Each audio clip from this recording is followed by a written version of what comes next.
Hello, Uncivil Law, where as always we learn through the misfortunes of others. I'm your host, Uncivil Law, and joining me is the great, the talented, the underappreciated Andrea Burkhart. How are you doing, Andrea? I'm great, Kurt. Great.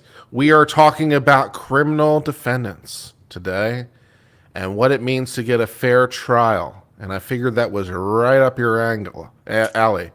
Yeah, good old Capitol Review. So why don't you inform the fine people who you are and what your specialty is?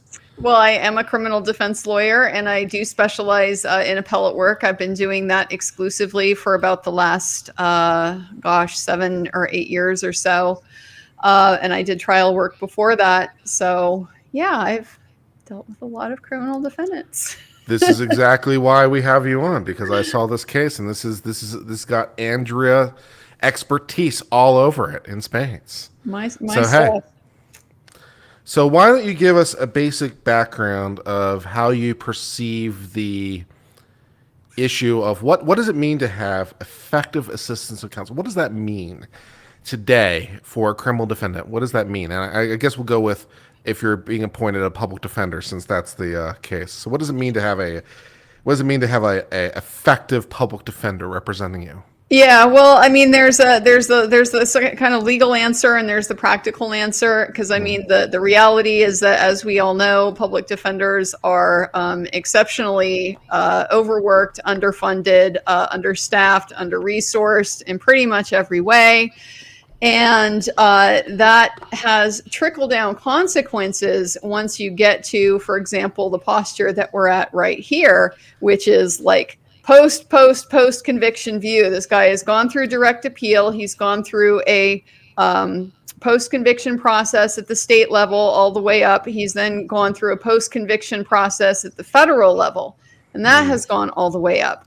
So by the time you get this far downstream, the consequences of the decisions that were made early on start to really matter, because the standards start getting less and less lenient, less tolerant, less welcoming of challenges. Like, there's been far more pressure on kind of preserving the finality of the decision.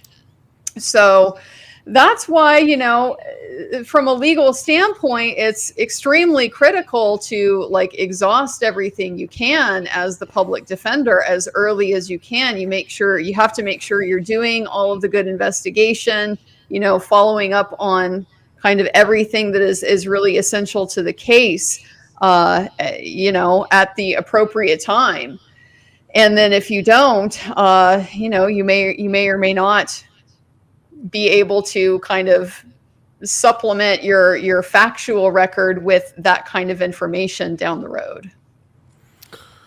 Okay, there's a lot of different steps to this, because as you mentioned, we got the original trial and then its appeals. Mm-hmm. And now we're basically on a habeas. We're trying to take this to the federal court and essentially say we were denied fundamental due process. And that's constrained by its own set of realities, because the federal law is fairly constrained on what it can do here in sort of this post-conviction relief. So let's start with let's just keep it simple for in principle, I suppose, for a direct appeal purpose. So I have been, let's suppose I have been on trial, mm-hmm. and I've been appointed a public defender, and things have not gone my way. So how will the Court of Appeals, how should we expect the Court of Appeals, as they're considering my direct appeal, to determine whether or not I had effective assistance of counsel? What indicia or factors might they look at to make that determination? Yeah, so that's a great question. I mean, there's a lot of different. This is actually the kind of review that I do, right? Because I do appellate work. I've come to you, Andrea. Yes. Things have not worked out well for me. I think I got a bum rap from my attorney. Can you help me out? Yeah, I probably could. So, I mean, that's what I do. You read through the transcript and, look at what motions have been filed and things like that. With a direct appeal, you're very limited to what already happened in the trial court. You don't get to like go out and investigate new witnesses, or like get, hunt down physical evidence or things like that weren't preserved. You're just limited to kind of reviewing what happened at the trial court. So ineffective assistance definitely comes up in that context because of decisions that are made that can reflect things like if you made a mistake, if you made a flat legal mistake, like those are generally the easiest kinds of issues to raise in a direct appeal, because the law is the law. And the issue with ineffective assistance of counsel is you have to show both that the attorney performed deficiently, they fell below the kind of professional standard, and giving them all kind of credit for being able to make strategic decisions, about how to handle the case. And then you also have to show that performance, that underperformance had actual consequences in the case, that it was prejudicial in some way, it affected the outcome. And so that can be hard to do at trial, because a lot of times the types of mistakes that lawyers are making are things like, I don't have time to call all the witnesses. I don't, have time to follow up on this expert thing that my expert, thought that I should do. There's just a lot of stuff like that is quite common. Of course, I always do my shit, but I'm just saying that's the kind of thing that often happens with a failure to develop a case, especially like we're going to see with this type of case in a capital case, where the standards, are extremely high for kind of how much you really need to exhaust. So, it's just when you're at the appeal level, because a lot of those mistakes, they depend on facts outside the record, witnesses you didn't talk to, evidence you didn't gather, things like that. And so that's what the post-conviction process is for. That's the real difference between the two of them, the habeas type of process and the direct appeal. So with the direct appeal, a legal error, if I can show the attorney misunderstood the law, and so because of that, maybe they worded the jury instructions wrong, or they conceded an issue in a motion or something like that they shouldn't have. Sometimes if you have a good factual record, you can bring up like, maybe there was a suppression issue here that should have come up. So that type of thing, can often be litigated at the appeal level. But when you get into things like, I need to talk to more witnesses, I need to get more experts involved, stuff like that, and that's really where the attorney fell short. You're really not going to get that option until you get into the post-conviction world, if you haven't done it already at the trial level. Okay, yeah. So let's talk a little bit more about getting experts in this context of a public defender. So the state, in their wisdom, would like to call some experts to help prosecute poor uncivil, and that those experts are going to be paid for at the public expense because, well, it's the government. So a lot of times they're cops. The experts are cops. Yeah, fair enough. And we just have one.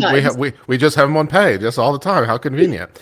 Poor uncivil would also like to have some experts to help him. So. Can I get some experts to help me at the public expense in my trial? Yeah, you can. And I mean, there's just a lot of sort of variance in how successful you're going to be. And this is for a whole variety of reasons, but so like the general consensus when you talk to organizations like the ABA or like, standard kinds of setting organizations, one of the really important things with expert funding is that it needs to be independent. Like there's a lot of places where, the judge has direct oversight over funding experts, and the judge also has direct oversight over court budgeting.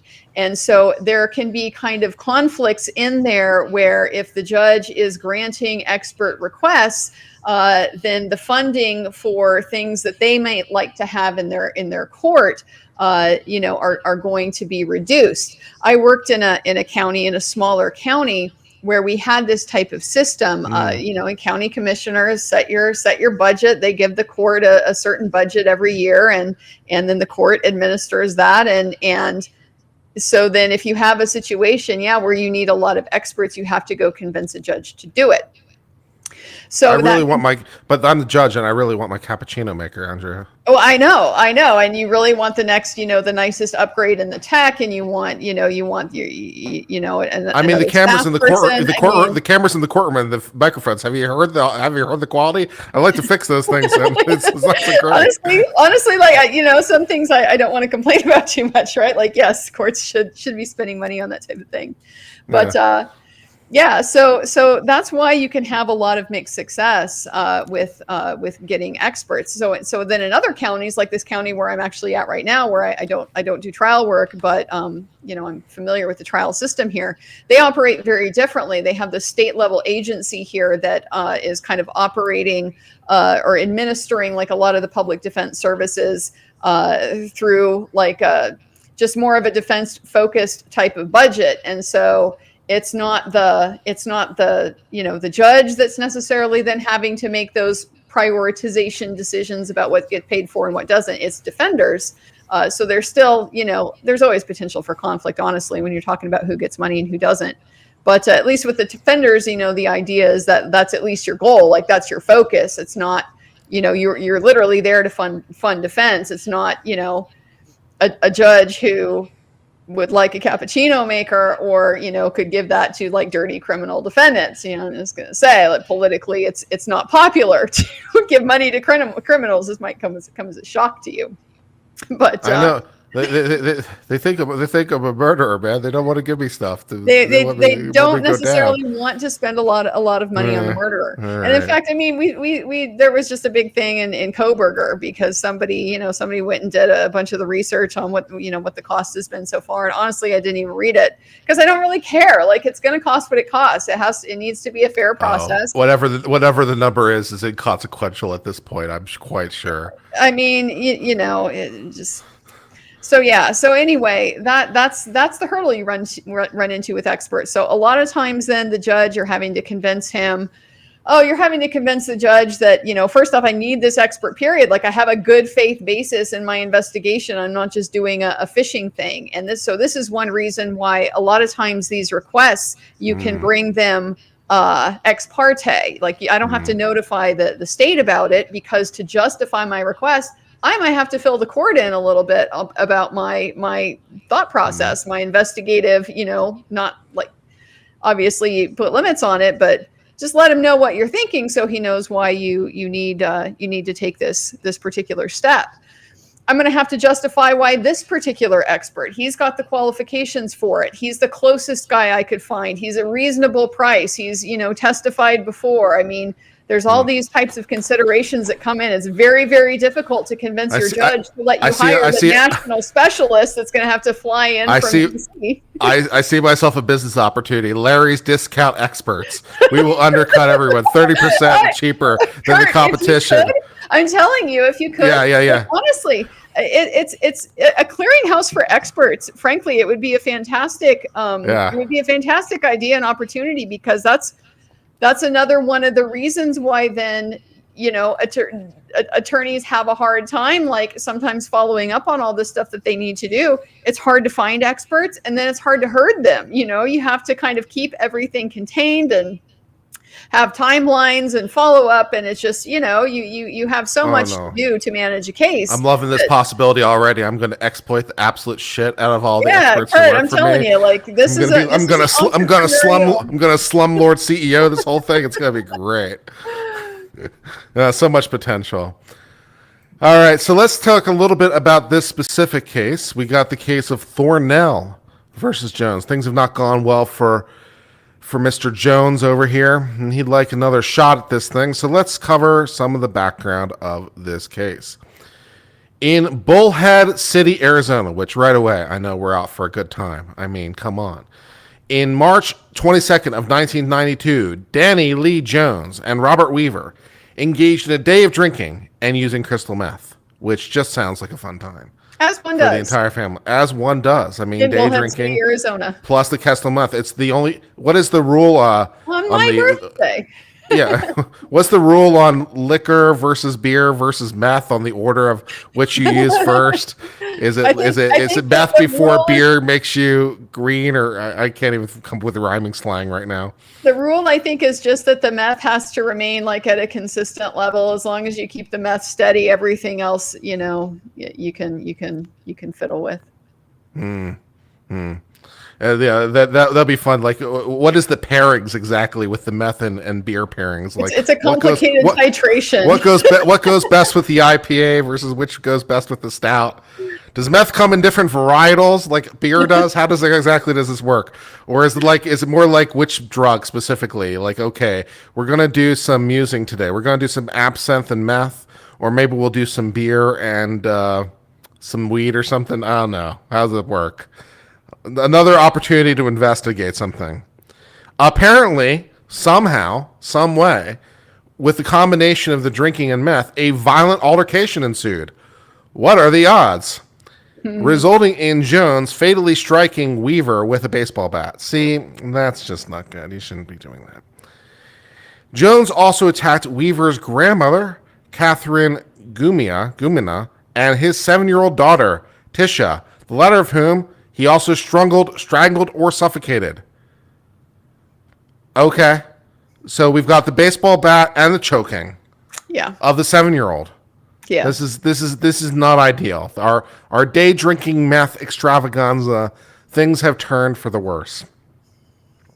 Yeah, I mean we've and I don't normally like to focus on the gratuitous parts of cases like this, for obvious reasons. Like, these are actually horrible crimes, and it's very easy to get desensitized to it when you read, thousands and thousands and thousands, but it's, real people that experienced, pretty horrifying stuff.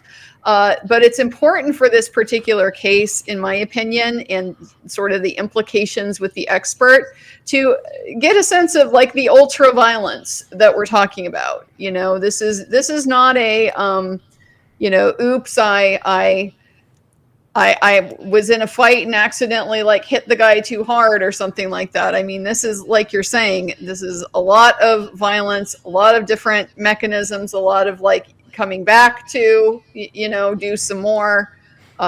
This is an extremely, extremely violent crime. Yeah. All right. Let's read a little bit more about this. All right. Our anti-hero protagonist over here, Jones, then fled to Las Vegas, apparently under some misconception that there was sanctuary there or something. But he was arrested and indicted in Arizona on 2 counts of the first-degree murder and 1 count of the attempted murder. He did it bad. His public defender was inexperienced in capital cases and also received limited funding for expert witnesses. Jones was convicted on all counts, and sentencing was then scheduled. At sentencing, testimony revealed that Jones had a troubled childhood, which, is not, to be fair, not exactly atypical, including substance abuse, head injuries, and abuse by his first stepfather. Dr. Jack Potts, a forensic psychiatrist, assessed Jones, citing a history of substance abuse, possible mood disorder, and susceptibility to aggression due to drug use. Potts' report, submitted late due to delayed receipt of the Presentence Information Report, suggested Jones' impaired capacity to conform to the law at the time of the offense. So we are trying to mitigate this down. This is what we're trying to do during sentencing, right? So we had the are we competent phase. That was at the start of this thing. So we've moved from the are we competent phase, but now we can move into the are we impaired phase in any sort of sense, because, well, we're talking about what we should do about this, and we're going to look for factors in aggravation and factors in mitigation. So we'll take whatever, we have that might mitigate his responsibility in any way, hopefully into some sort of consideration. So we've got all that. Despite a request for continuance for further testing, the judge found multiple aggravating factors for the murders and sentenced Jones to death for both murders and an additional 25 years for the attempted murder. So how about we kill you and then you serve another 25 years? That's rough. So we'd like some more testing, but the judge says no. and we're gonna so this was this a bench trial? Because it says the judge finds. I guess I it don't know must. if it was I don't know if the whole trial was a bench trial. I did see that the aggravating factors at least were tried to the court. That might be Arizona's system. I'm not sure. Okay. Yeah, it's like because I'm not 100% sure. Would that be constitutional if it's mandatory that's being done to a judge? That's a That good doesn't sound question. right. I don't believe that the aggravating factors are required to be found by a jury.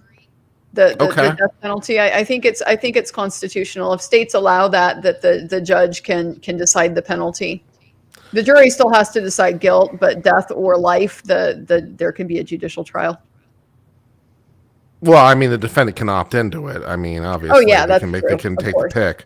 Yeah. Cat becomes an uncivilian at the $5.99 tier. We do very much appreciate it. And Lenovo gifted 1 gift memberships. That is extensively appreciated. Thank you for everyone who supports the channel. All right. The Arizona Supreme Court, for its part, upheld the conviction and sentence, which would exhaust our direct appeals. We have gone from the Arizona trial court to the Arizona Supreme Court, and the Arizona Supreme Court says, go away. So now we're going to try to do a collateral attack. We're going to attack from the side, right? So we have no options left. We have no federal issues. We can't continue a direct appeal to the Court of Appeals or to U.S. Supreme Court for that matter. We can't do a direct appeal, but we're going to try a different method. We're going to try to attack it from the side and say that we were denied like fundamental due process. All right. So I'd like habeas relief. After protracted litigation and appeals, the federal district court, dismissed the habeas petition. The U.S. Court of Appeals for the Ninth Circuit reversed, concluding the application of the appropriate standards pursuant to the Anti-Terrorism and Effective Death Penalty Act of 1996 meant that Jones was denied the effective assistance of counsel. Now, I should point out, and Andrea, I'm sure, would like to talk more about this, but the Anti-Terrorism and Effective Death Penalty Act radically constrains the ability to get habeas proceedings. And it requires, basically, it's not a review of whether or not a mistake was made on some level, like in a direct appeal, but it's more a review of whether or not things were so incredibly effed up that denied you due process on a federal level. And that's pretty hard. Could you talk a little bit more about that aspect? I mean, it's basically, it's fairly well defined in certain like manifestations, I guess. Like there's these common ways that courts will find that there is a manifest injustice basically in the case. Sometimes it's because there's new evidence that, would require it. Sometimes it's because there's a deprivation of a constitutional right. Like in this case, we're talking about the right to counsel.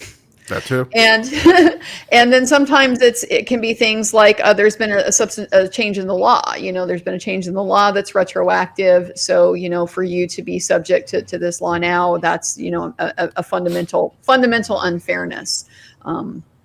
So there's kind of these fairly specific categories that your issue has to be in order for you to convince a court that standard has been met. And also on this, for quite a while, and I think it still might be a thing, the Sixth Circuit Court of Appeals was just like doing all the habeases. Like you get a habeas, you get a habeas, everyone gets a habeas. The Supreme Court, on more than a few occasions, has had to chide the Sixth Circuit because they're like, yeah, we would just want to grant all the habeases. And the Supreme Court's like, no. So, the effective Death Penalty Act is very constrained by its terms and sometimes leads to some very dissatisfying results. I remember the case, can't remember the kid's name, but this kid who was like developmentally disabled. It was somewhat famous. I think there was a Netflix thing about it too. And he was accused of murder, and basically the cops essentially like got a confession out of him, and he was developmentally disabled. And I remember reading that case on the habeas where the Court of Appeals denied the habeas, and I'm like, I think the Court of Appeals is right. even though I think this is pretty fucked up. But, you know, it's one of those things like, I don't know that given the law I can actually do anything about it. So, yeah, well, I mean, this is the area of law that is really notorious for prioritizing the process over the substance. This is, you know, Justice Scalia notoriously said, if you give everybody, you know, the procedural process to which they're due, then it's not unconstitutional to execute a factually innocent person. Like the substantive truth, the substantive justice there, that this is an innocent person, is less important than, you know, than the procedural requirements that the court, and in this case, you know, Congress as well, impose for getting some type of criminal relief, which is, I mean, you know, it's quite scary to me in many ways. That's a lot of power that the government has.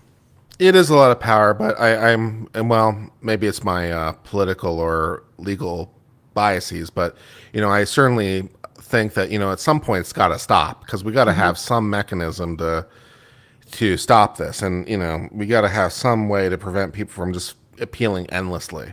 Well, and, I think the challenge is that, you know, obviously, yes, there are people in the state system and the court system that will frivolously pursue stuff, you know, just because they can. I mean, if you have a life sentence, you know, I got a lot of time, man. You have a lot of time, and you are going to do what you need to do to entertain yourself. I mean, it's not very exciting in prison, and so I certainly understand that, yes, you can't just have no limits at all, and people can clog the courts with nonsense.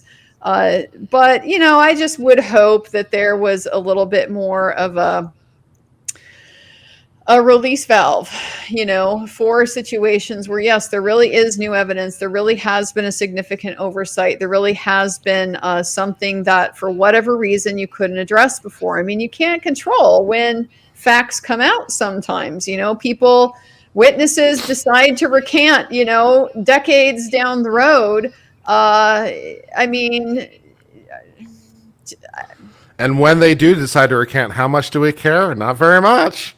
It's like, oh well, you had the opportunity to cross-examine them. That sucks to be you. Yeah, it's a very difficult situation to get past. So, yeah.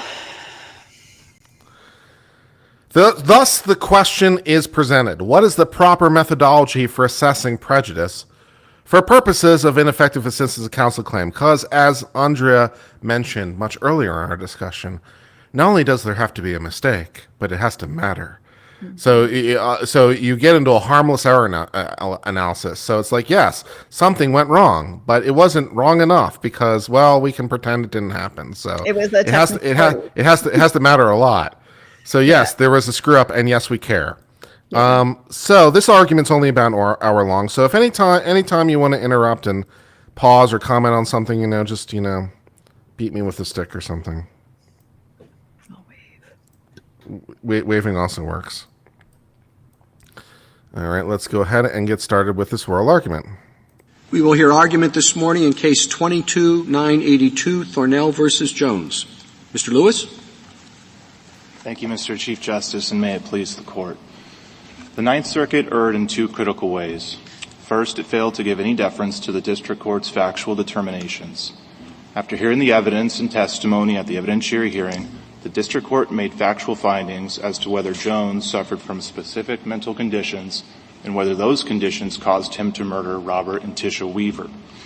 The Ninth Circuit disregarded those findings, instead substituting its own judgment. My friend defends this error by positing that the District Court's only role was to determine whether unpresented mitigation evidence existed. This view eviscerates the traditional role of trial courts in the fact-finding process and will radically change habeas practice, resulting in far more writs undoing state sentences. The Ninth Circuit further erred by failing to meaningfully consider the aggravating evidence or its weight. Strickland does not allow for a sentence to be undone whenever there is some new mitigation that addresses moral culpability.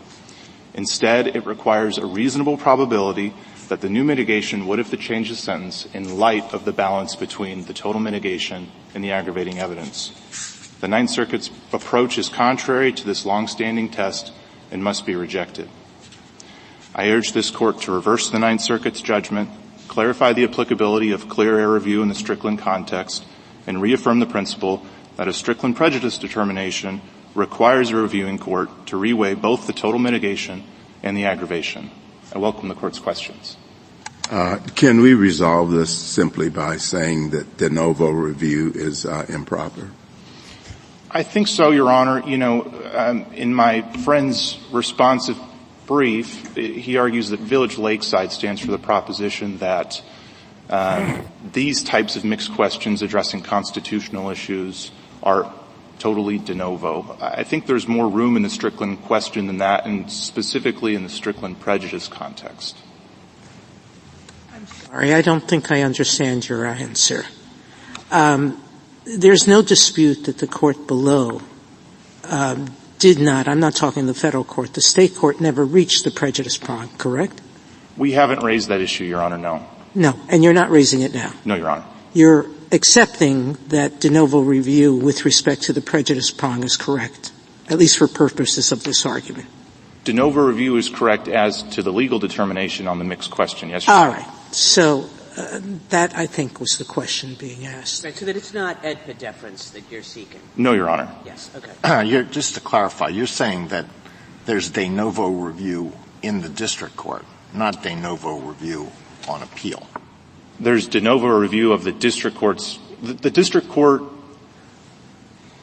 made a prejudice determination, and we haven't raised the question of whether the state court made a prejudice determination, and that judgment was entitled to deference under AEDPA. So the district court made a prejudice determination. Right.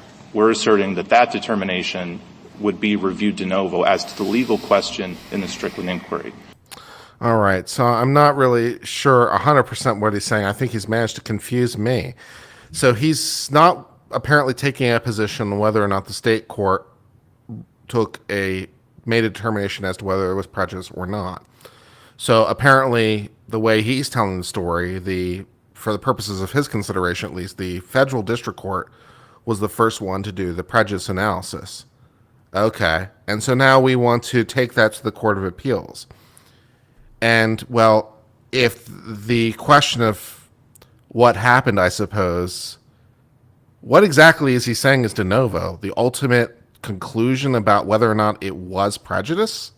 Yes, yes, exactly. Whether it was ineffective because, the standard has been met ultimately. And so this is kind of conventional appellate review standards where the factual determinations are given a lot of deference, a lot of hands off. You don't have a lot of leeway to reopen those doors. The district court is where that gets developed, and there's a whole other set of standards about whether the district court raises new evidence in light of, anything presented at the state level. That's kind of what they're getting at with the no prejudice determination at the state level, because that basically means then the door was open here in federal court.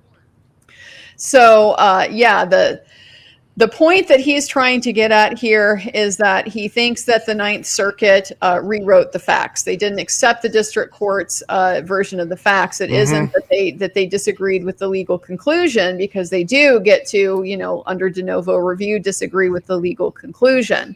But they have to accept the facts basically the way that the trial court presented them. And according to him, the trial court has said, well, there's no mental health, no issues like this that would have had an impact on the sentencing. Yeah, no, I think that makes sense. Just the way he phrased it seemed a little bit confusing, but the way you explain it, certainly the way that I would understand it. So if you think that's what he's trying to say, then okay. Something about his phrasing seemed a little off. Yeah, well, they're using all of this technical language and the clear error deference, all of this stuff.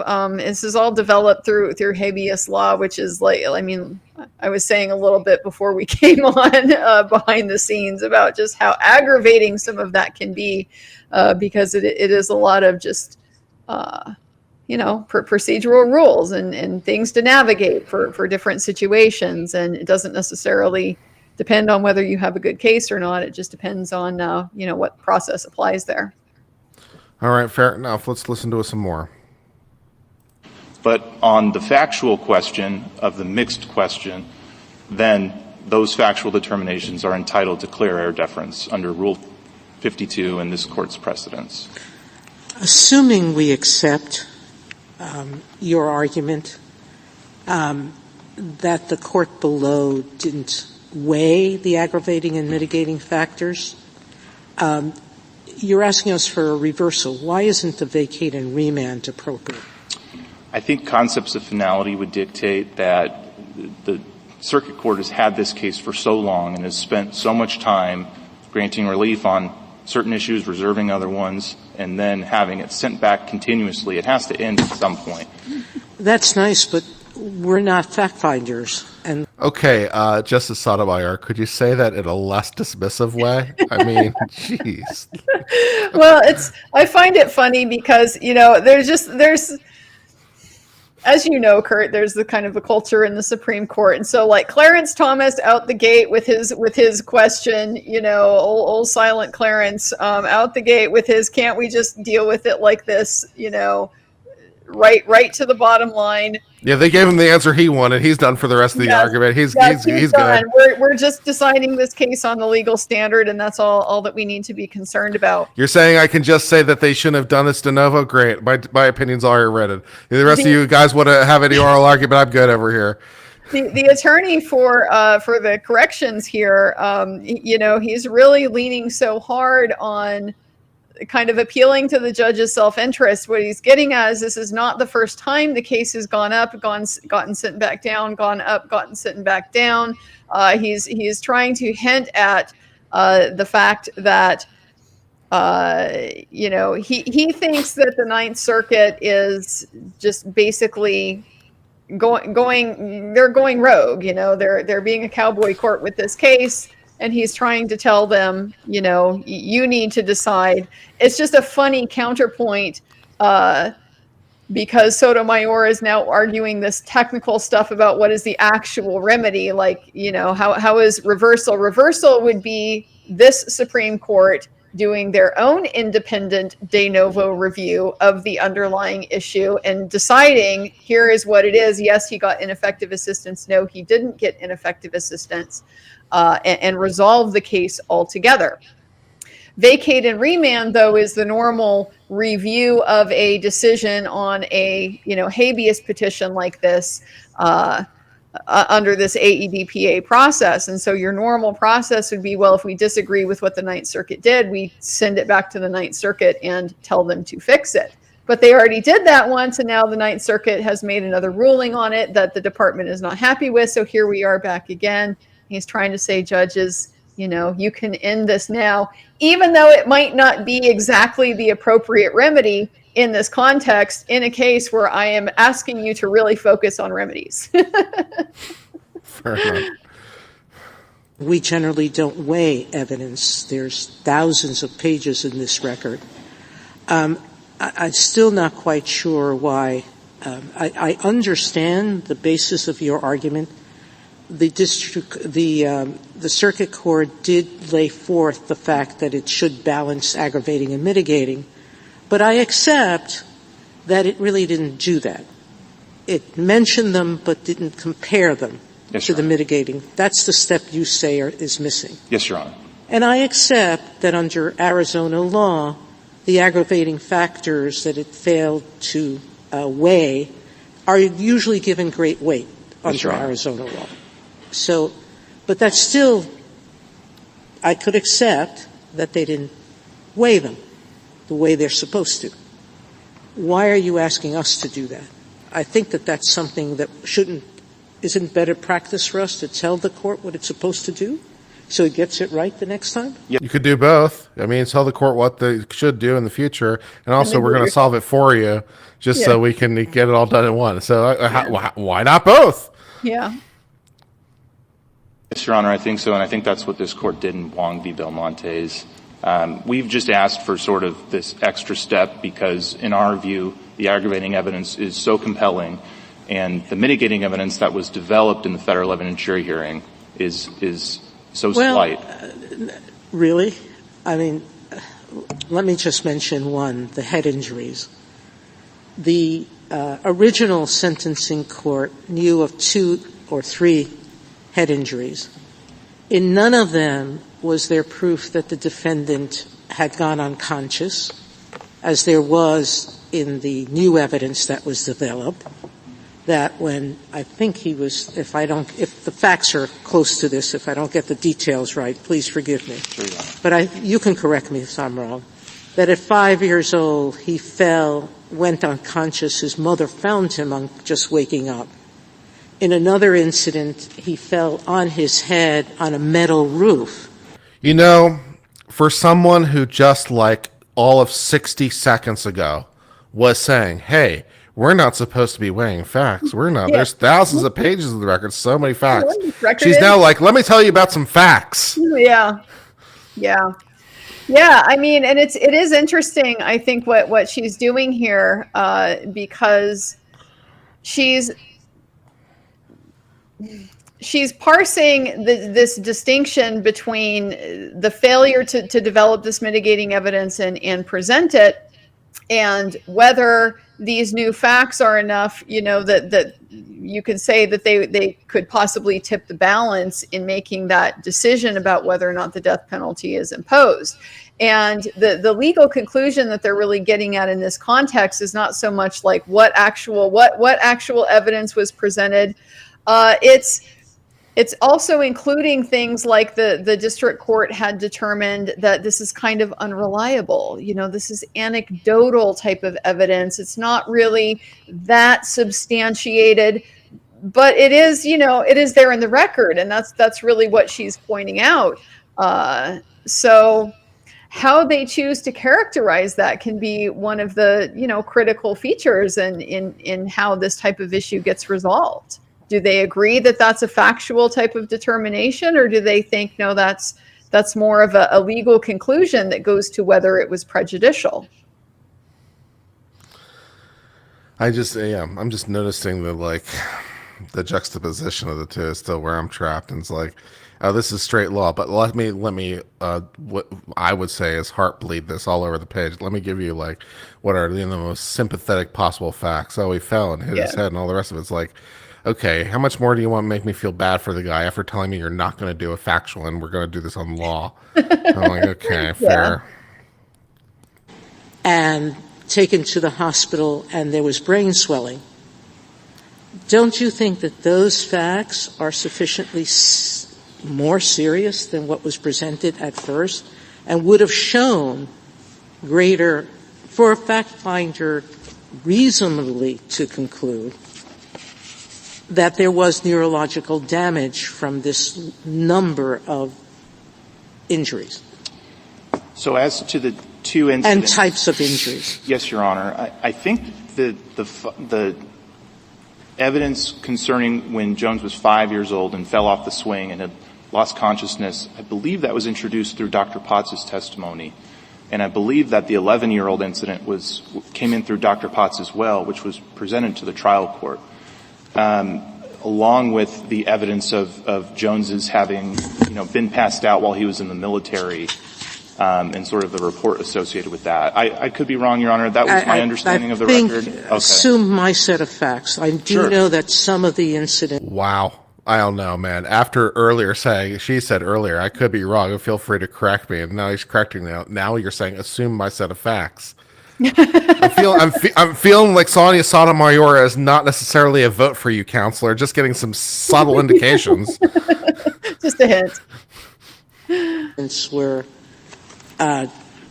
introduced at trial by Dr. Possit, but that the more serious ones were found on habeas review and after a more detailed mitigation examination by the experts. Sure. The ones showing his unconscious nature and the brain swelling. And so even assuming that those incidents happened and that information was only introduced post-sentence, the district court's findings about the credibility of Jones's expert witnesses are compelling and entitled to deference because the head injury alone isn't really dispositive of anything. It just says that Jones fell and hit his head and he lost consciousness and there may have been some swelling in these things.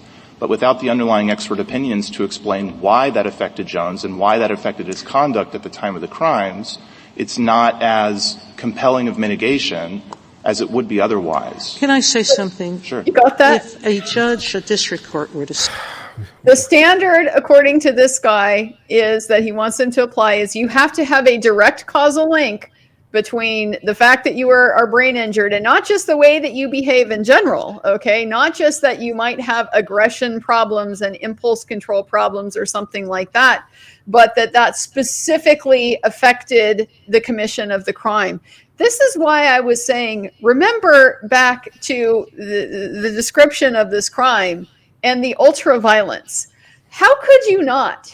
How could you not hear, oh, this kid has this history of like severe brain trauma and, these issues with potential for increased aggression. But because you're expert being humble, I think, about their realm of expertise, isn't going to speculate about exactly what was going on in his mind when he was doing this ultra-violence stuff so that they can say it's literally only because he had these conditions and not his baseline for, violence or whatever. It's an impossible standard. No expert is ever going to testify. Yes, we can say definitively that, that this, you can draw the brain. Yeah, in the vast majority of situations, you're very correct. Short of it being some sort of biological tick or something, you're right. But it's still very interesting to me that first of all, she asked for permission, which is also interesting. And then it's well, let me tell you all the reasons you're wrong. It's okay, I don't know. But yeah, I mean, the ultimately, if we're going, I don't know who's supposed to be making this decision, but I would presume it's the judge or the jury who's making the sentencing. You present the evidence that he has these conditions or whatever, and it's up to them to decide, the degrees to which those are mitigating or not, right? Mm-hmm. So it's unless that's what they're getting at. That's why this is a sticky situation, because they're arguing really about what's the factual determination here and what's the legal conclusion, because the weighing of the mitigation and the aggravation, right? Does this matter and would this have affected the outcome? That's a legal conclusion. It's the mixed question of fact and law that he's talking about. But were the experts credible? That's a factual determination. He's wanting the court to shoehorn this into a factual determination where you have to give deference to the lower court, and where the Ninth Circuit should have given deference to the lower court, instead of saying, the Ninth Circuit had the ability to look at these facts independently and decide, we think this might have affected the outcome. Once we look at the standard and how it applies to these specific facts. Fair enough, yeah. Say, I will only consider mitigating evidence if it is confirmed by 1,000 scientists beyond a reasonable doubt. I don't think and then says, I'm not going to consider it. Sure. Even if you credit it, you could come back and say the aggravators still outweigh the mitigators, correct? Correct, Judge. So, but if a judge were to make that error, would that be a legal error? I think so, because it wouldn't reflect the actual sentencing process, where the sentencer has to have the ability to consider any relevant mitigating evidence. All right. So I read the circuit court. I'm not quite sure that I even agree with that much, because if, the standard jury instruction, it's up to you, the members of the jury, to determine the weight of the evidence. You can determine how much it matters, and an expert is fundamentally no better than any other witness, and you can decide that the expert's full of shit. That's one of the things that the jury can do. Mm-hmm. And so if the jury is presented with 10 experts who all say, well, whatever they're going to say, that this brain damage caused this thing, there's no canon of rule anywhere that says the jury can't say, those 10 experts are full of shit.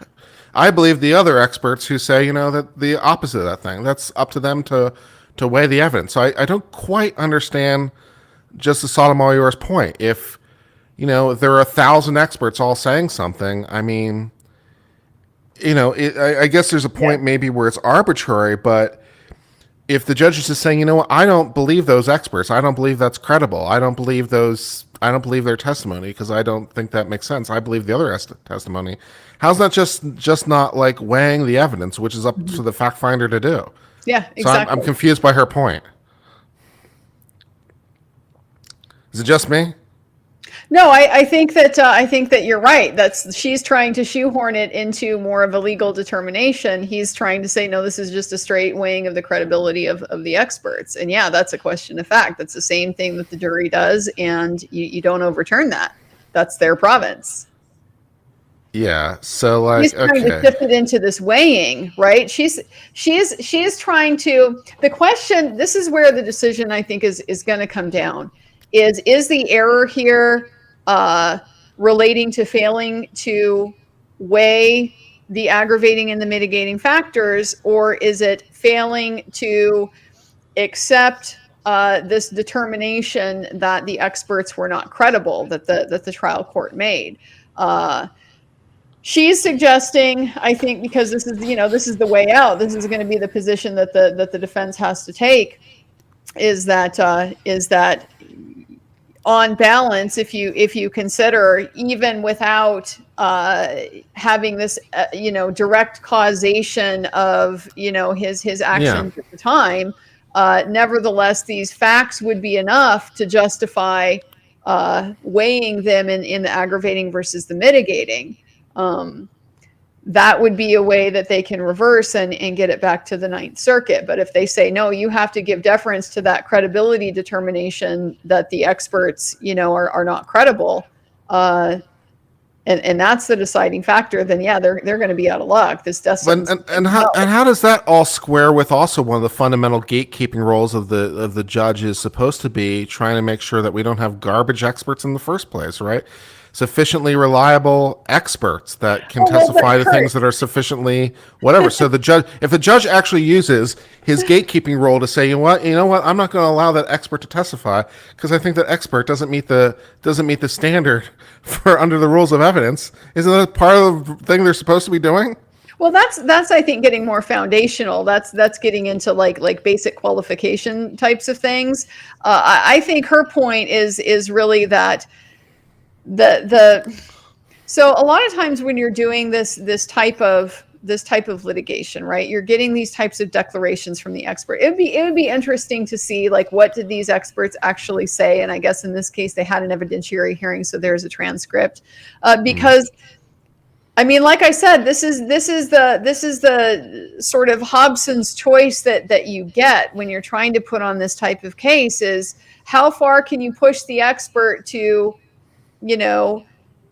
be able to exceed maybe what his scope of practice really is, because most people, you can't go back and say with scientific certainty, what caused somebody to, engage in these acts and stuff. You can look at the circumstances and be like, the circumstances included the fact that he had these, he was on all these drugs, the fact that he had all these head injuries, the fact that he had these aggression problems.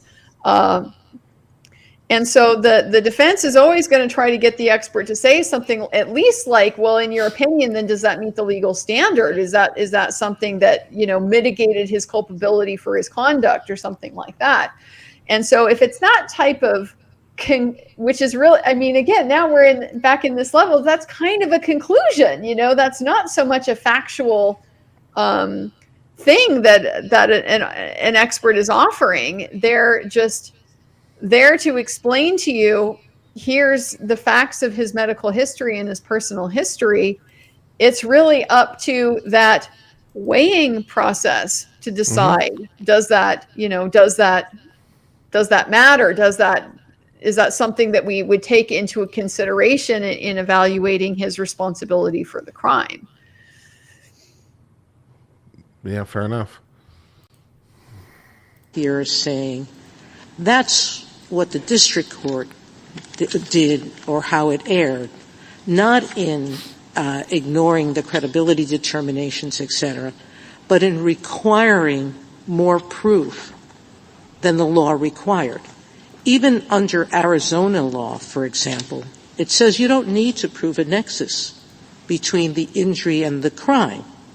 That's what I have Tenard, T-E-N-N-A-R-D. It's a Arizona case that says you don't need to prove that connection. Right. All right? So what I read the Ninth Circuit as saying is the court applied the wrong standard. It might want to give it less weight in the calculus, but that's not what it did. It set a legal standard that said you had to show conclusively that it was present. I don't think the district court ever purported to say that it was refusing to consider any of this evidence for what it was worth. What we had here... What it said is Jones did not present, quote, evidence confirming that he suffers from neurological damage caused by head trauma or other factors.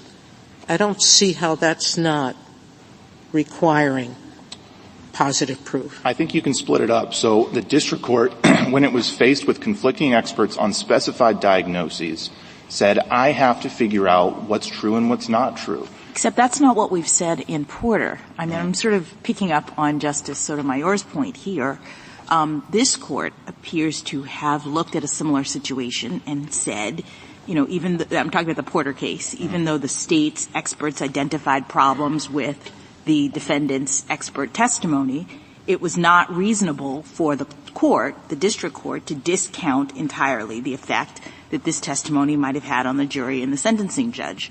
So I take that to mean that the responsibility or the role of the district court is to see that there's mitigating evidence there, and in the ultimate weighing, perhaps take into account whether the district court thinks something is more or less credible as it weighs it against the aggravating evidence, but to discount it, to say I'm not going to look at it because you haven't proven or whatever, seems like a problem with the district court's analysis. Sure. So 2 points about that. If I'm remembering Porter correctly, I think what you had there wasn't the same sort of battle of experts that you had here.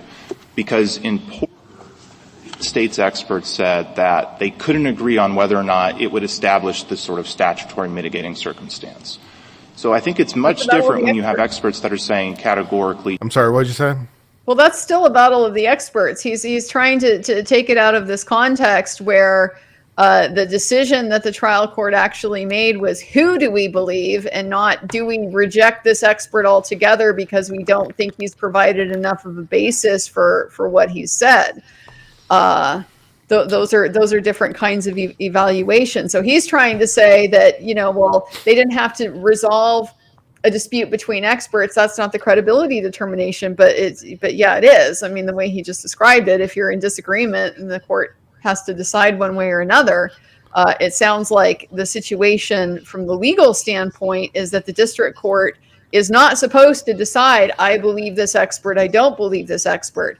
It's supposed to look at it almost in that, you know, summary judgment-ish type of review standard where you look at if this evidence had been presented, could it have had an effect on the jury?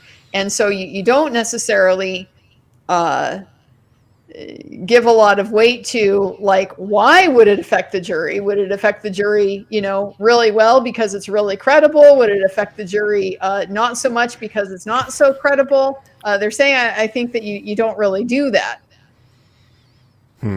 That doesn't seem to be the way that I would seem to think that the case law reads, because you sort of there is a qualitative nature to the importance of testimony in particular. Like you see it when the court, you know, if they throw out a piece of evidence, they'll talk about the importance or weight of the evidence or the criticality of the evidence in trying to determine if the verdict can stand without the evidence. And and especially if it's a particular weight that it was so that we can't exclude it out, like the severity of it, which goes to the quality of it, speaks to its whether or not it can be ignored in a lot of ways. So I think there is a quality element. Do you disagree? Well, I'm trying to get at the distinction that they're making here between, because I agree with you completely as a general proposition when it comes to, like, this is a standard of review of a factual determination at trial. The issue here, though, is we're dealing with a factual determination on a post-conviction petition in an evidentiary hearing type process. And so, like we've been saying, this evidentiary process, it's restricted by its own set of standards of what the court is doing and what the court is supposed to be finding. So what the court is supposed to do with that evidence, there is going to be, very specific case law on that, depending on exactly what the issue is and the posture and how it's being presented and stuff. So I am getting the sense from this argument that is sort of where they are where they are landing on what the problem is in this case, is what the Ninth Circuit did with what the district court did with the evidence at this evidentiary standard. What was it supposed to do with it? Because the Ninth Circuit reversed it, saying, district court, you mishandled this evidence. You applied a standard to it that is not the correct standard. I understand them to be saying the standard is, could this factual information have had an effect on the jury? And you don't necessarily have to resolve this question. You would acknowledge that, yes, the state will be able to contest it at the jury, but you consider that in the weighing. You don't consider it in the sense of, is it true or not? The jury would make that determination. You're literally just evaluating what the jury would see, and based on that, could the jury be persuaded by it? Yeah, no, I can understand that. And this is one of the reasons I wanted to have you on, because this is your field of expertise, and I appreciate that the way that you are trying to separate out these different phases of the proceedings, because it is potentially it's important. It's potentially extremely important procedurally to remember exactly what phase of the thing we're in. Yeah, it gets very, very hyper technical. Like I'm saying, the further you go down this process, the more about it is about these standards and less about, like, the underlying stuff. It's have the courts behaved correctly with this type of information and with the decision making process. So yeah, and that's part of why, like, this argument is coming across, I think, as sort of hyper technical, and it might be a little bit confusing for that reason. And I think that's why. It's because this posture that we're at is an extremely hyper-technical posture. Yes, in particular when you're thinking about the habeas nature about it and what the Ninth Circuit did and sort of its additional fact-finding, how that plays in with the Effective Death Penalty Act is, interesting. I think the Ninth Circuit probably went too far. Is my sort of impression of the thing. It's not really what they're supposed to be doing. The fact that the Ninth Circuit is doing this additional findings seems odd in the first place to some degree. But okay. Jones does not suffer from cognitive impairment or PTSD, and the district court is forced to decide which account of Jones's mental condition is more accurate. But I guess what you're asking us here to say that the Court of Appeals erred in recognizing what could be a problem with the district court's analysis, that the Court of Appeals had to defer to these credibility findings under circumstances in which it isn't clear that the district court was supposed to be making this kind of finding. So it feels like one step more you want us to. Well, I think I just said something like that, but unfortunately it was said by Justice Jackson now, so now I have to doubt everything I just said. Establish here. Sure. And I would just point out, Your Honor, that the district court still considered the evidence establishing the foundation of all of these specified diagnoses. For instance, the district court considered the impact of Jones's alleged further physical and sexual abuse, but the district court didn't give it very much weight because, as the district court saw it, Jones wasn't a credible reporter for that history. But I'm sorry, go ahead. Oh, just especially in light of the trial court's finding that Jones had manufactured the tale about this third-party culpability theory and presented it to the jury. I mean, isn't it possible that the district court misunderstood its role here? And this doesn't at all go to the question of whether the Court of Appeals might have also misunderstood its role.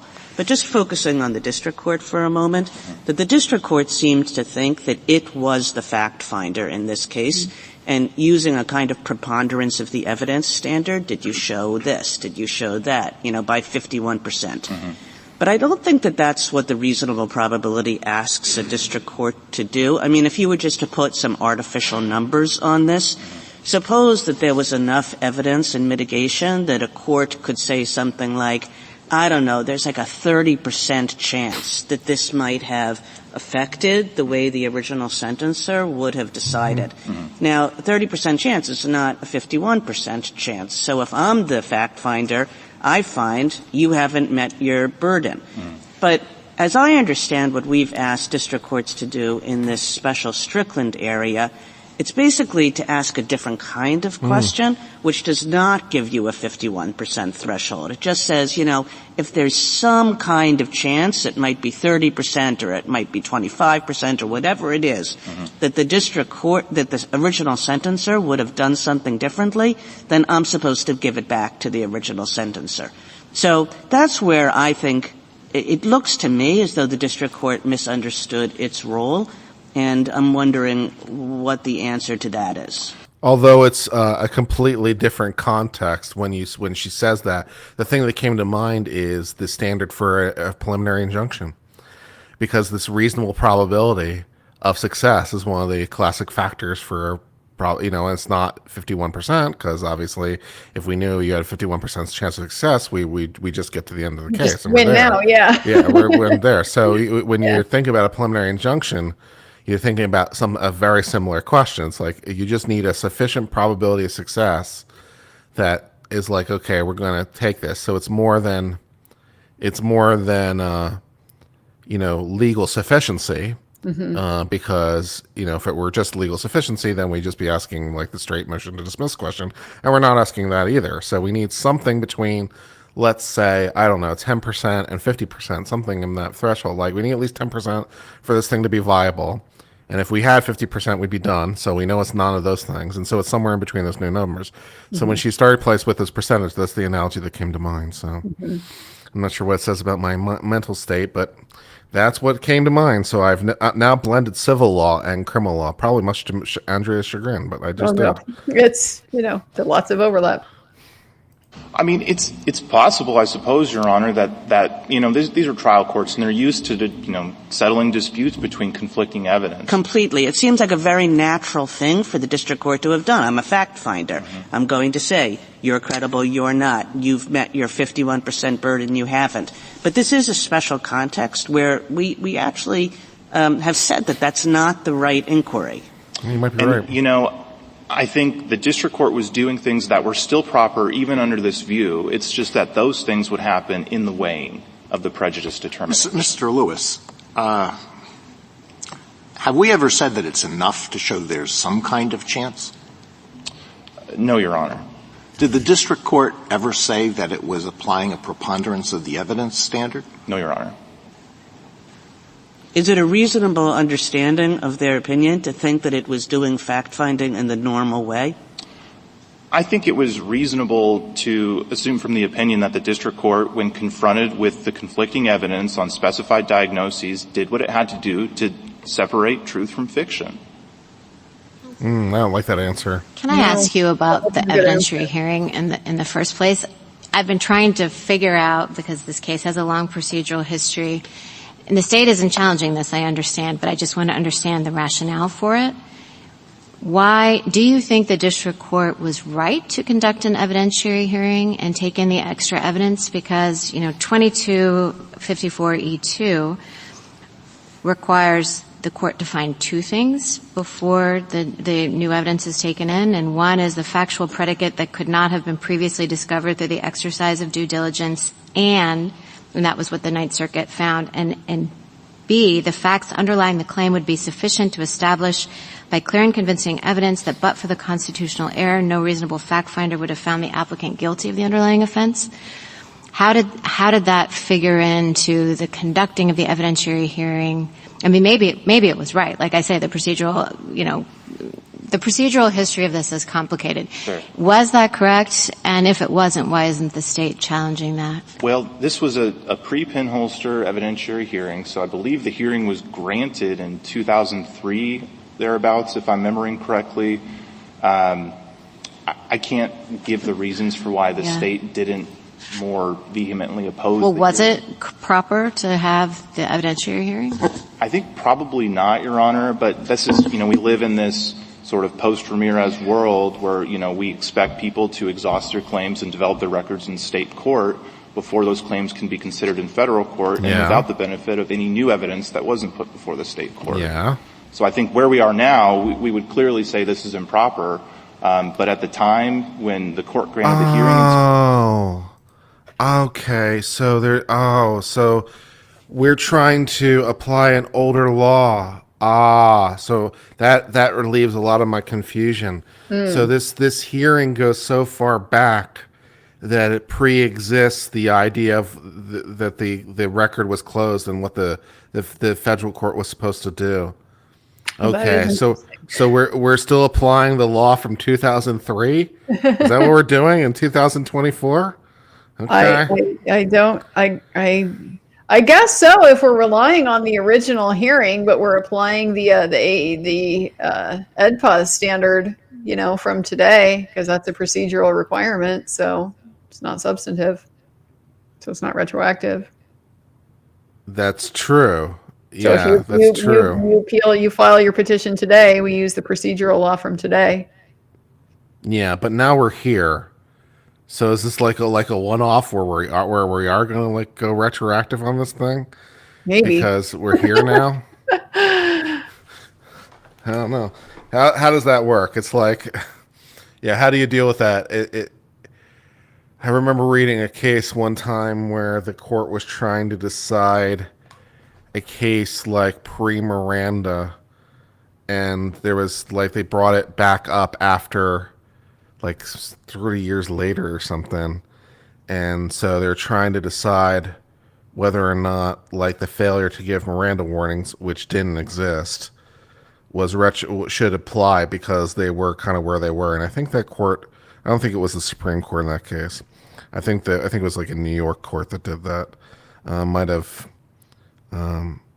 said, we're going to just apply the law of today, even though it's it was before Miranda. So weird things can happen like that sometimes. It gets, that also gets crazy and super technical, and there's all kinds of requirements with that. Is it a procedural law? Is it a substantive law? Is it a constitutional interpretation? There's all these different things that can affect it. But for this, is it a state procedural law? Is it a state substantive law? We're going to break Erie into this? Yeah. and so this is a situation where, if he obviously filed for his petition a lot more recently than 2003. Even though it was probably still at least 10 years ago. That's literally how long it takes for these cases to work their way through all of these different levels of review. But yes, when you file your petition, typically the procedural requirements are going to be the ones that are in fact at the time that you file. And so if the judge before had done an evidentiary hearing and anticipated something different at that time, might just be out of luck. Those things can change and affect the outcome down the road. Back when Chief Justice Jay first heard my case.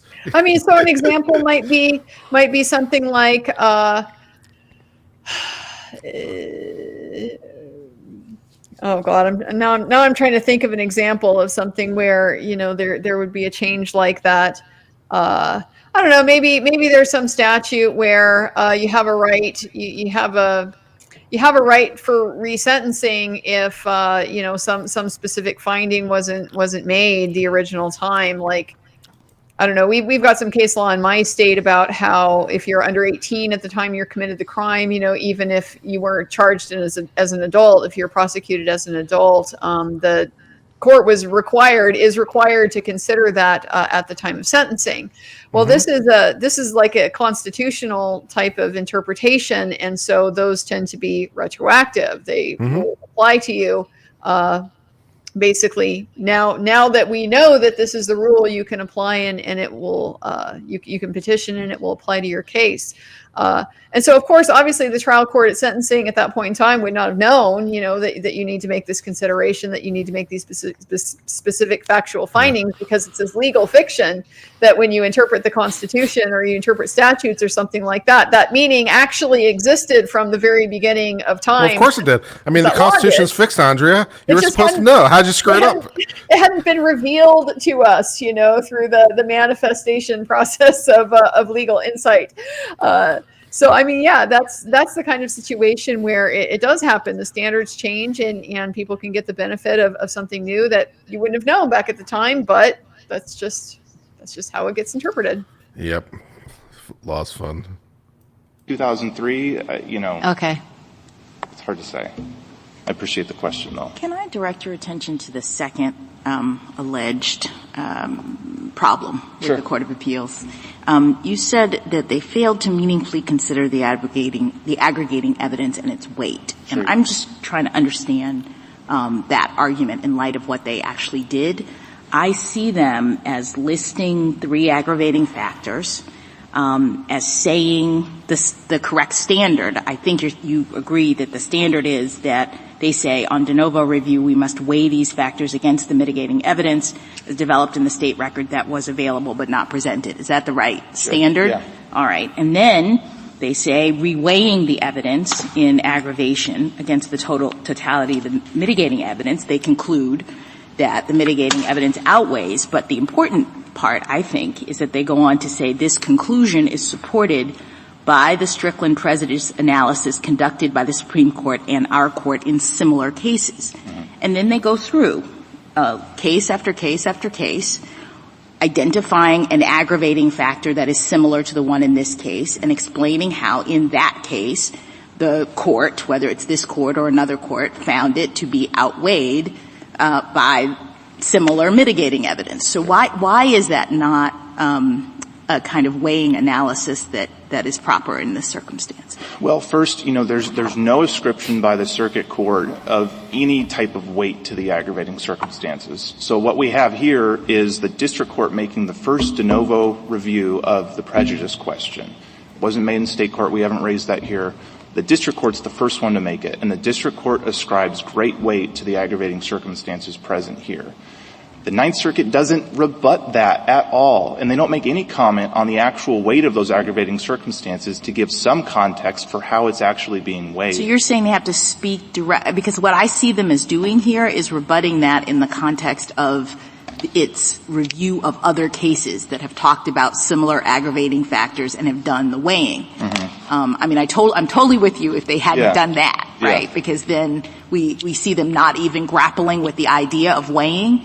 But it looks like they've gone through and they've said, okay, let's find other cases where similar aggravating factors have been present and mitigating factors were not presented. And what did the court say in those situations? And this one is similar. I guess you're saying that the error here is that they had to have an additional paragraph in which they directly said, and so the district court got it wrong, or? I think that's possible because that's the last thing we have in the record that actually ascribes any sort of weight to the aggravating circumstances. And if you read Judge Bennett's dissent, you see what we would be looking for in that type of situation. In a lot of the cases that my friend cites, we were dealing with EDPA review of a state court determination. And when you think about Williams v. Taylor, this court is saying that the state court correctly emphasized the strength of the prosecution evidence supporting the future dangerousness aggravating circumstance. Even a sentence like that shows that the court has assigned some weight to an aggravating circumstance and considered it in some way. But we don't have that here. We just have a bare recitation that aggravating circumstances were found, that they existed, but the court focused solely on the weight of the new mitigating evidence. And I think that demonstrates that they didn't consider what Strickland calls for them to consider, which is the balance between the total mitigation and the aggravation. Counsel, you've mentioned, I think, in your opening, if I'm remembering correctly, that one thing we should do today is clarify the legal standards that are applicable. What do you want us to say that we haven't said already? You know, I do think that this court in Strickland was clear that, you know, there is a factual component to this inquiry, and that the legal questions are whether there was deficient performance and whether there was prejudice from such deficient performance. But I think there's a little room within those legal determinations for factual findings that are entitled to deference. These prejudice determinations are so fact-intensive because your reviewing courts are required to engage with the circumstances of the crime, with life history details, and to figure out how those would be weighed and resolve the issue. So I think when the district court makes those types of weighing determinations with the benefit of seeing live testimony, the demeanor of how people are presenting their opinions, all these things that trial courts are so well situated to do makes them a good fact finder in this context, even when you're within the legal question of prejudice, for instance, that I think deference is appropriate. And it would be helpful to any courts conducting these type of reviews to understand how far that deference to their factual determination extends. So to be clear, you would say that underlying facts like the head injury, for example, would be entitled to clear error deference by the Court of Appeals. I think so, Your Honor. And that it's only the prejudice weighing, the weighing of the mitigating and the prejudicial evidence that gets de novo review in the Court of Appeals. I think that's right, because the district court is applying the legal test that this court gave in Strickland for finding prejudice, and so that would be naturally subject to de novo review. And so just to connect it back to some of the questions Justice Kagan was asking you, you're saying that for the underlying fact, like for example the head injury, a preponderance standard would apply, but that the Strickland standard, the special Strickland standard, applies at the weighing only?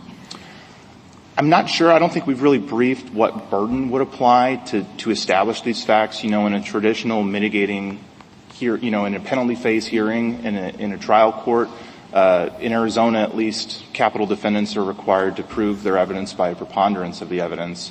But even if it's under a reasonable probability standard, that is whether there's a reasonable probability that a sentencer would find it compelling in the weighing, that's still a burden that they have to meet, and the district court or trial court's determination in that regard would be entitled to deference.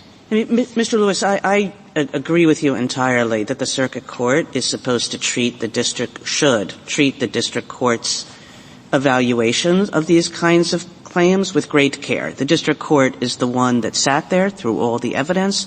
The district court presumably knows the record a lot better than the circuit court does. So I'm full square with you on that. But when you start talking about sort of clear error review of fact finding, that's when I see a real switch in the way we in the way we understand the Strickland inquiry. Because that would suggest to district courts that their job in this proceeding, may I finish? Yes, sure. Is to say, was there a head injury? Was there not a head injury? Did he have PTSD? Did he not have PTSD? Which is, of course, the usual thing that district courts do, but not the usual thing that we've asked them to do in this context. I mean, I see the point, Your Honor. I just think that there is room for these types of factual determinations. And because the district court is so well... No, not particularly. No, they're telling you crystal clear this is not the legal standard for what the district court is supposed to do. Stop trying to make it that standard. Yeah, especially because the standard, what was they say, Robinson, is clarified. This is not what they're supposed to do. It's not what the Effective Death Penalty Act is not to reopen the factual record. It's to evaluate the record below from a habeas petition, and that's it. So... But yeah, I think he's going to try to make it a thing. God bless him, because it will help his client. But yeah, I don't think it's going to work for him. Well, I think his pathway there is he needs to be able to convince them that the reasonable probability has to consider, the factual truth. But it just sounds like that's not going to be allowed under the case law he's got, and he does not have a very good distinction. I mean, saying that it's not the precedent that they're relying on wasn't a battle of the experts when it clearly was a battle of the experts. That was the whole point. That was the context in which they said the district court doesn't make this determination. You just decide if there's a reasonable probability it could have swayed the jury. This is a good question, chat. Can you explain a little bit more about what the Strickland standard actually is? The Strickland standard is that standard that the attorney's performance was insufficient, was fell below reasonable professional standards, and then what they're really focusing on in this case was whether that was prejudicial, whether that had a realistic probability of affecting the outcome. And it's a mushy standard, like what they're saying. They're trying to put it in this numbers game, but there aren't numbers. I mean, it's what one court thinks is going to be a reasonable probability, another person will think is unreasonably strict, and another person will think it's unreasonable lenient. So judges are going to vary on that type of thing all the time. But that's the ultimate question. There is the likelihood. Do you think it's likely enough that it could have affected the outcome that it should go back for a new decision? Yeah. Situated to make those determinations that they should be entitled to deference. Justice Thomas? Justice Alito? Mr. Lewis, the question of prejudice is a mixed question, right? Yes, Your Honor. All right. What's the legal component and what is the factual component? The legal component, there's a reasonable probability that in consideration of the total mitigation and the aggravating evidence, the sentence would have changed. You think that whether there's a reasonable probability is a question of law? I think that's the standard that Strickland formulated. Probability is a question of law. If I flip a coin, what's the probability that it's going to be heads? 50-50, Your Honor. Is that a legal question? No, Your Honor. Is that a factual question? Yes, Your Honor. I'm not 100% sure what just happened in that exchange just now, but I don't think I like it. Well, he's trying to play with probability. He's trying to make it so that probability is a 51% thing or not, because then you can get into a little bit more of a falsifiability, I guess, type of thing, where you can be clearly right or clearly wrong. Whereas if you focus more on that reasonable part of it, where there's just all kinds of play for people to have different ideas about what's reasonable and what isn't. I would have loved it if he'd been like, well, actually, studies have shown that heads are slightly more likely to how the coin is weighted. Oh, Lord. Somebody jumps out of a third-story window. What is the probability that the person is going to die? Is that a factual question? Perhaps an actuary and a doctor could formulate some probability to guess. Give me a situation in which probability is anything other than a factual question. Right, Your Honor.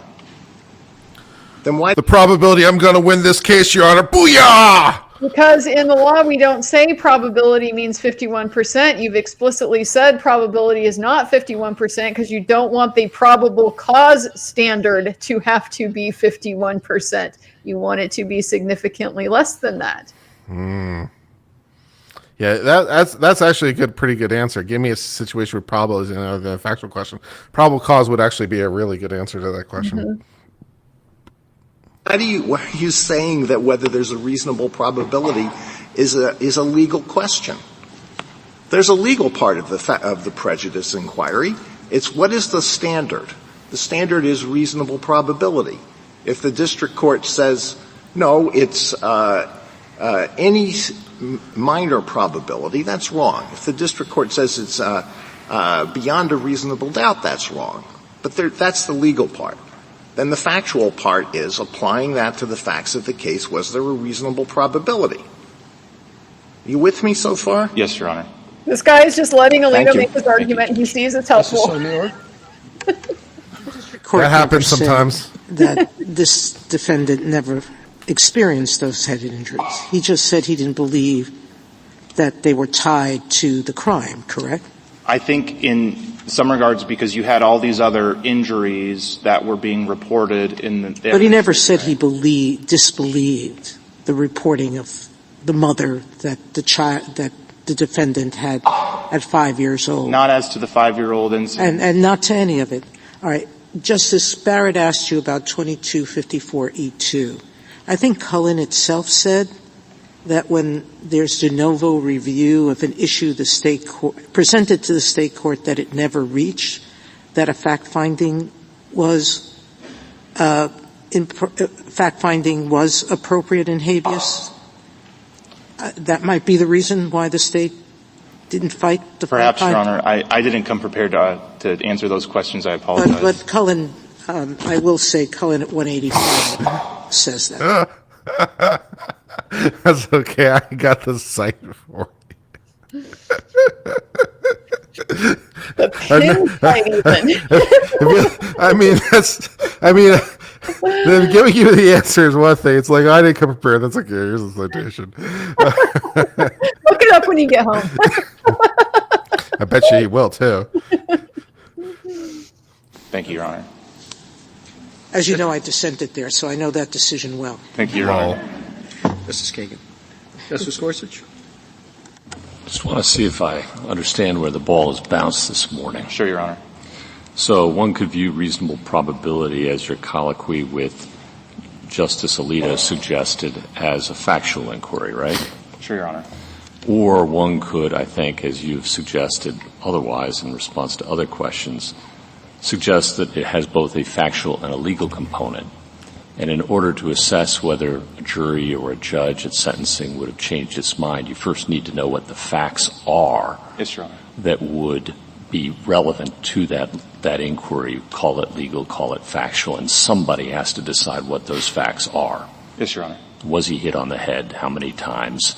Did it change his cognitive abilities at the time of the crime? Those are all facts that somebody needs to find. Is that your point? Is it just me, or does it feel like the justices are a little bit more than usual, just feeding him the answers? His point is it's just answering questions. They are. I mean, they're really trying to walk him down the primrose path here. But the point that he is trying to make is that he's saying it's the district court. The somebody needs to find. That's the kind of the key question here, right? That's what we're getting at. Is the district court supposed to be the person that says how many times did he get hit on the head? How did it affect his cognitive abilities and stuff like that? And that's the question. Does the district court find that, or does the original jury find that? And the district court just evaluates if the original jury heard this evidence, that would be within the range of possibilities that they would weigh the aggravating and the mitigating factors differently. Yep, fair enough. Yes, Your Honor, and that's what we've advocated for in this case through the briefing, is that the district court was faced with diametrically conflicting evidence. Jones has PTSD, Jones does not have PTSD, and the district court had to determine what was true and what was not true before it can move on to the legal question. Thank you. Mrs. Jackson. So I guess where I'm getting a little confused about all of this is that I thought that the standard at issue, as you articulated it in response to Justice Alito, was whether in consideration of the total mitigating evidence, there's a reasonable probability that the outcome would have been different. Is that right?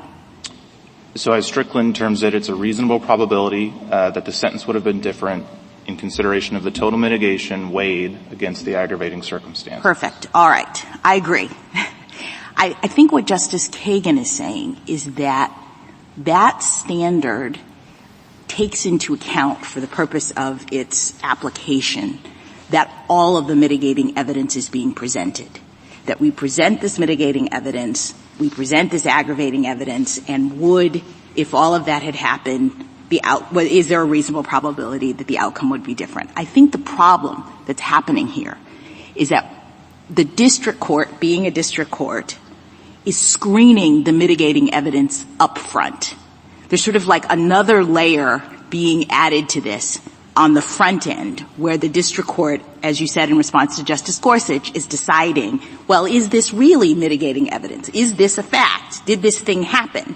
And is sort of putting that initial screen on it so that when we get to the Strickland weighing, we have a smaller corpus of mitigating evidence because we've already weeded out the stuff that the district court, I think that's not what's supposed to be happening, actually. I think that whether or not this thing is actually a fact is determined ultimately. That at this level right now, the district court is just deciding whether or not that this basically has to go back to the states, whether the person gets habeas, and it's got to be done over again in some sense. And later is where we find out whether or not the thing is really true. But in the context of Strickland, prejudice, we're just saying this fact was never presented at all. And the question is, to what extent was the defendant prejudiced by that omission? So we're not screening up front for whether or not that fact was true in any sense. We're sort of accepting it and saying, well, in any event, the defendant might not even be prejudiced because it was such a thing, right, that it doesn't outweigh the aggravators. So we're not going to send it back. So I think the problem with your analysis is it has, and the district court's analysis in this case, is it has the district court doing something that actually doesn't fit in this Strickland dynamic. Does that make sense? I see your point, Your Honor. That's not the argument that we've made. And I think even under your point, even if it was improper for the district court to screen the things in the manner that the point says that they do, I think that those determinations are still properly made in the weighing.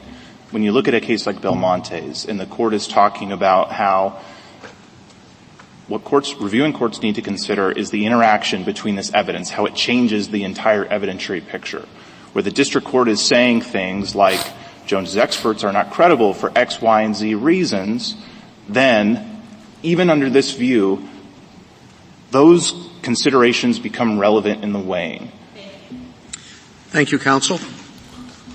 All right, so Andrea, your thoughts summarizing our first advocate's presentation. I don't think it's gone well for him. I think that he has gotten a lot of help from the wing of the court that clearly wants to go ahead and affirm this process and let the district court have all kinds of discretion over whether what the facts are for purposes of deciding whether death penalty cases should be reversed or not, because in general, a certain wing of the court wants more death penalty cases reversed and a certain wing of the court wants fewer death penalty cases reversed. So I think they did the best that they could to try to spoon feed him the path that he needs to go down to get them to buy it in. But it sounds like they would have a problem with pre-existing precedent that says that's not what they do. Yep. Someone asked about Daubert motions. I think that's an interesting question, how Daubert might relate to any of this on any level. Oh boy. I mean, so Daubert is happening at the trial level, and Daubert is basically a challenge to scientific or forensic type of evidence under the argument that it's not really valid science. It's not fundamentally sound as a process or something like that. So it's very common with new techniques and things like that haven't necessarily been fully fleshed out or fully peer reviewed and validated and things like that to go through this type of Daubert process. And so what happens there is a bunch of experts show up in the trial court in the courtroom and talk about all kinds of things that are so far over the trial court's head, and they disagree with each other, and the trial court is then tasked with deciding, should I let in this new technique or not, based on my understanding of what just happened in the courtroom. And that can be a very difficult posture for courts to be in. Many of us went to law school because we weren't all that good at math and science. I did okay, but that's why I did 15 years of my career in intellectual property law. Yeah, well, that will do it. That's a great pathway if you have that type of talent. A lot of patent lawyers, of course, as well will come that way. It seems to go well with like an engineering type of background. By the way, I'm working on. I had someone hire me to write a Supreme Court petition, so I'm working on my first Supreme Court petition. So congratulations! I'm excited. Yes, I have a rough draft. Very cool. Yay. Very And cool. I'm only like less than 30 days in, so I'm making progress. Oh yeah, that's not bad at all. Yeah. I get 90 days for those of you who want to play along at home. So yeah. But yeah, I have a rough draft, and then I just have to figure out how to refine it. It's all a mess of how do I con the Supreme Court into hearing this case. That's the goal. There's an art to it, and it's the making it tempting, and there's little keys, like you can't make it sound like it's just an error that needs to be fixed. You can't be arguing error correction. It needs to be really, really solidly grounded in this is a very Platonic ivory tower. This is a critical legal issue that desperately is calling out for your insight. Please reveal it to us through the process of the unfolding of the law. Mm-hmm. Maybe I'll send you a draft sometime. All right, let's listen to argument number 2. Mr. Andre? Mr. Chief Justice, and may it please the Court. The issue in this case is whether Mr. Jones was prejudiced at his capital sentencing hearing by the concededly deficient performance of his counsel.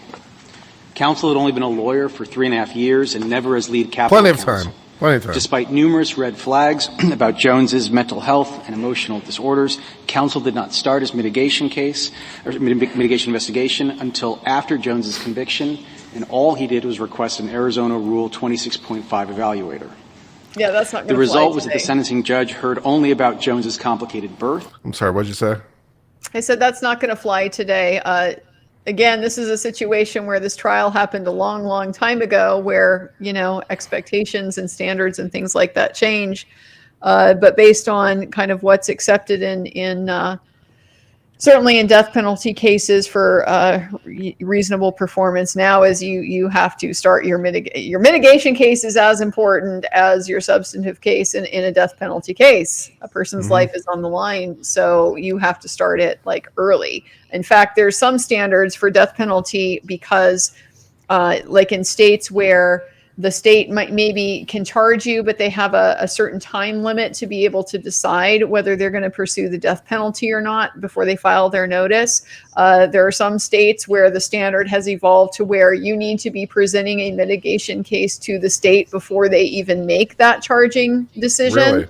Yeah, because that's, Really? Part of being effective is influencing the possibility that wouldn't happen at all.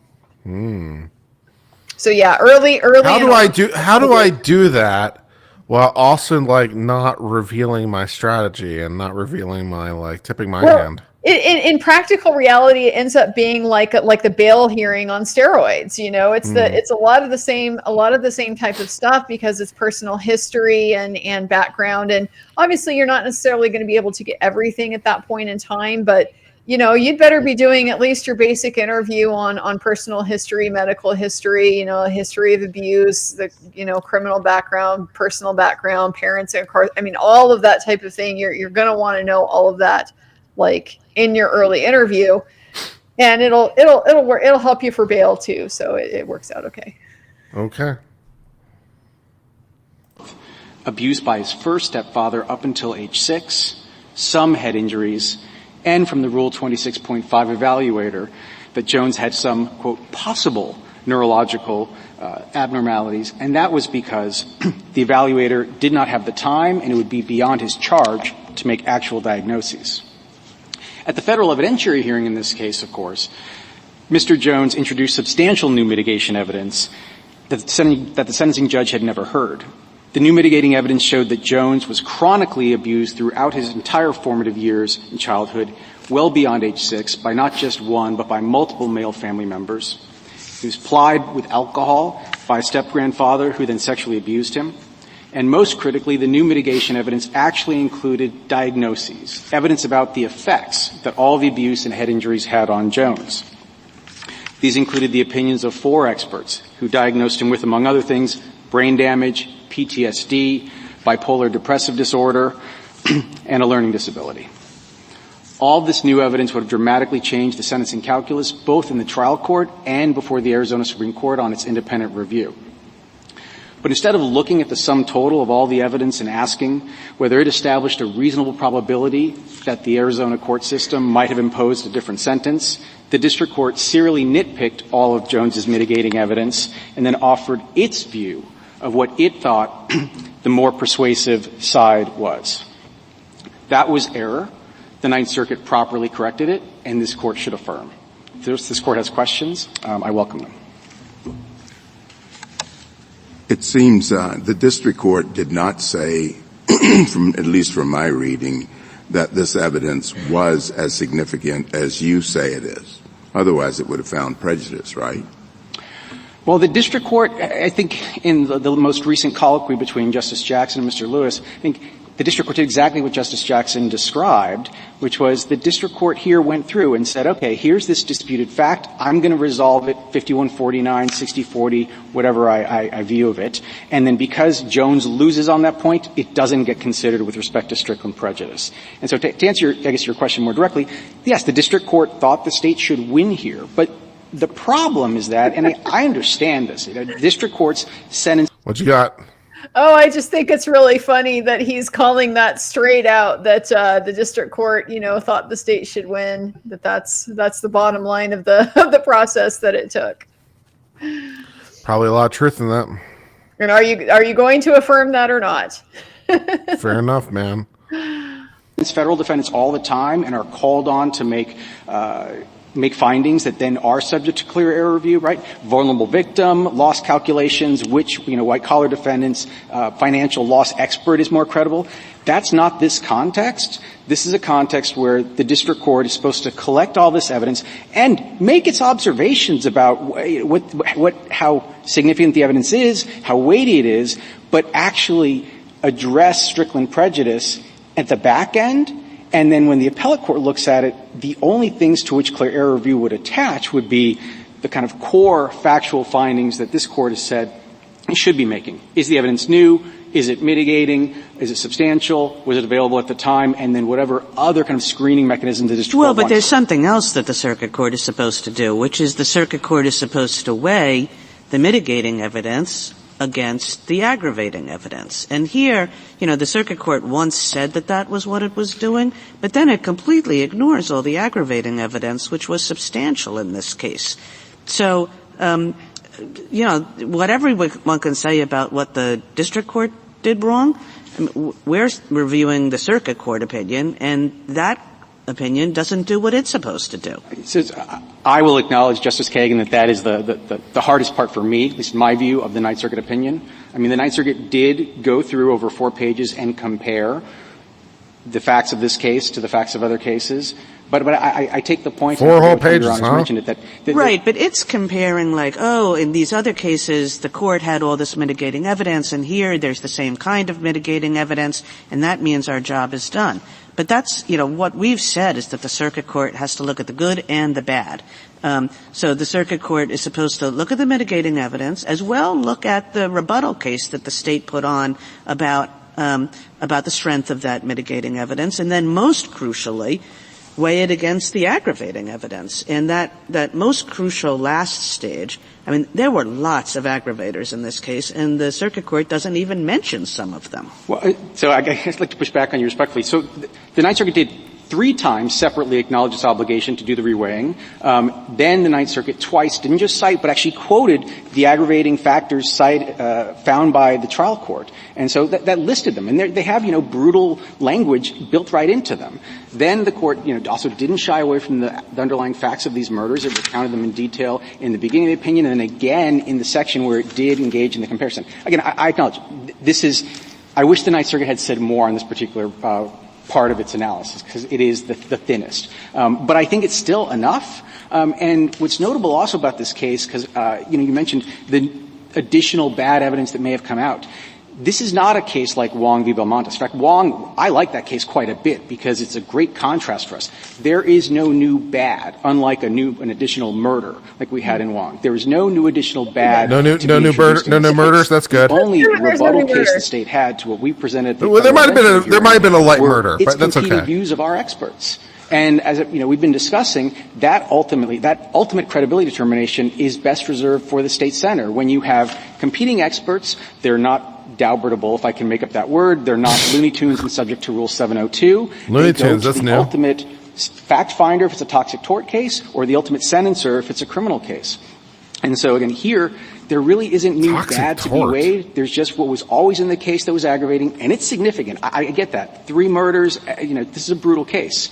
But against this wealth of mitigation evidence, old and new, that we were able to put in between the various proceedings, and on balance, this case looks a lot like Williams and Porter.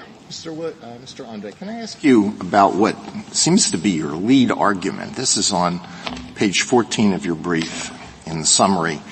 Quote, if the defendant presents substantial evidence of the kind that a reasonable sentencer might deem relevant to the defendant's moral culpability, even despite powerful aggravation evidence, relief is warranted. Okay? So let's think of a case where the defendant is sort of like Hannibal Lecter. All right? You've got a defendant who has kidnapped and hideously tortured 25 children and sent messages to the media saying, I love to kill, and I'll always kill if I have the chance. So you've got the most horrible aggravating evidence that you possibly can have. Then you say that all that's necessary in order to get resentenced is for the defendant to come up with evidence that a reasonable sentencer might deem relevant to the defendant's moral capability? That's your argument? This is such a I will acknowledge that is in the summary of arguments section. Did you have to crank it all the way up to 11? I mean, damn. So you're saying, no, I think it's clear that's not what he's saying. He's saying that happens at the weighing. So there's discretion for the Ninth Circuit to conduct that weighing differently. Your Honor, my limit is 20 children. 25 is just way too many. 21 is right out, but 20, I think, yeah. Woo. All right. In the brief, not the argument, I think our position is quite more nuanced. Ultimately what it is that the sum total of evidence, the good and the bad, is then compared against the guideposts that, whether you're the district court or you're the Ninth Circuit, the guideposts that those courts have. And those guideposts are this court's Strickland precedents. Well, let me ask you about another legal argument that you make, and this is on page 15. A district court errs when its fact-finding assumes the role of state sentencer by disregarding the opinions of one party's experts based on the superior credibility of the other party's experts. All right, so let's think of a case where the state's expert is minimally qualified, is torn apart on cross-examination in the hearing before the district court. And then the defendant has, and let's say the issue is whether there's an organic brain damage. The defendant has the country's 5 leading experts on organic brain damage, and they all testify. You say, well, the court can't make a credibility determination? Or does it go just the other way? Just go one way? No. The court can't say, I'm not going to give any real weight to this this expert who has low qualifications. Testimony was horrible. I don't believe him.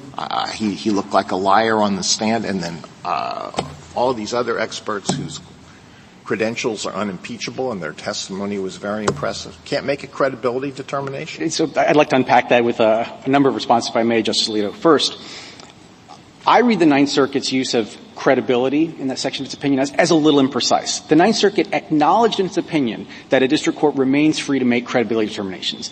Then in the next sentence, it said the trial court, the district court here erred in determining which side's experts were more credible. Well, I'm not really talking here about what the Ninth Circuit said. I'm talking about what you said in your brief. Can the court make credibility determinations about experts? Yes or no? Yes. And the district court here did not, and that's what I was trying to get at by explaining what the Ninth Circuit was saying. The district court didn't say that these experts are trying to sneak in junk science, that, Andre was there on the stand and he was sweating bullets, he wouldn't let anybody, look anybody in the eyes, and therefore I don't believe him. The district court effectively resolved this battle of the experts based on the transcript, to be sure, the district court did sit through the hearing, but when you look at the district court's ruling, nowhere does the court layer on any of the kind of in-court demeanor observations that the Rule 52 itself says you have to give kind of even special deference to. So my point being, the district court is free to make these kinds of credibility determinations that are unique to it when it is receiving evidence live. This district court didn't do that. The Ninth Circuit's point and my point is that in the Strickland prejudice context, it is error for a district court to say, I think that the state's experts are more persuasive than Jones's, therefore I'm going to not consider all of the evidence that came from Jones's experts, and therefore he loses on Strickland prejudice. Well, there's no question that a fact finder gets special deference when the credibility when he makes a credibility determination based on demeanor, et cetera, in a hearing before. But even if the court says, look, I've looked at the credentials of this person and I've looked at the credentials of this other person, I've looked at the report, very poor, short, conclusory report of this one expert, these other reports, they're much longer, much more detailed, much more impressive. Can't say, I'm not going to give any real weight to this one as opposed to the other one. Can't do that. And that's not subject to clear error review? In this context, no. And actually, even in other contexts, I'm not sure it would be. It would still get kind of careful respect, as Justice Kagan noted, because we do care what, the lower court judges think about issues as they percolate up. That's why courts often remand even pure questions of law back to lower courts to get their input on how should we resolve this. Well, counsel, how does a district court do the Strickland analysis without finding some facts? It has to do a reasonable probability analysis. I think you've conceded that. Absolutely. Today. Well, okay. Well, page 24 of your brief says the state sentencer does that, not the federal district court. So, I'm a little flummoxed by that, I got to confess, too, as Justice Alito was. But having acknowledged that the federal district court has to make a reasonable probability determination, I would think that sometimes, at least, a district court could say, putting aside the facts of your case, that I believe this expert rather than that expert, and that informs my reasonable probability analysis. I have to determine what the facts are before I can decide whether a jury would, or in this case a sentencing judge would. There's a reasonable probability, not a 51% probability, we all agree, but a reasonable probability that the outcome might have been different.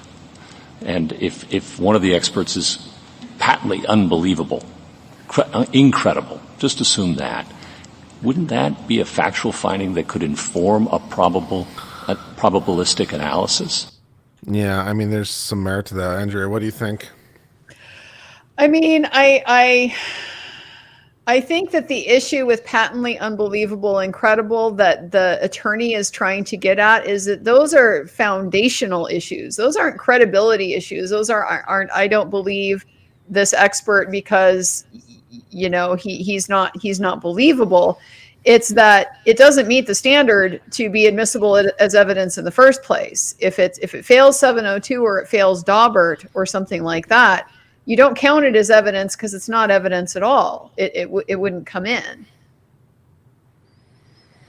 That's the distinction he's trying to draw. Whereas if it's just, okay, this expert is relying on a valid basis, I believe him or I don't believe him, well, that's the ultimate determination that the finder of fact would make. If this was happening in a sentencing hearing, those experts would both be testifying to the jury, and the jury would be making that evaluation.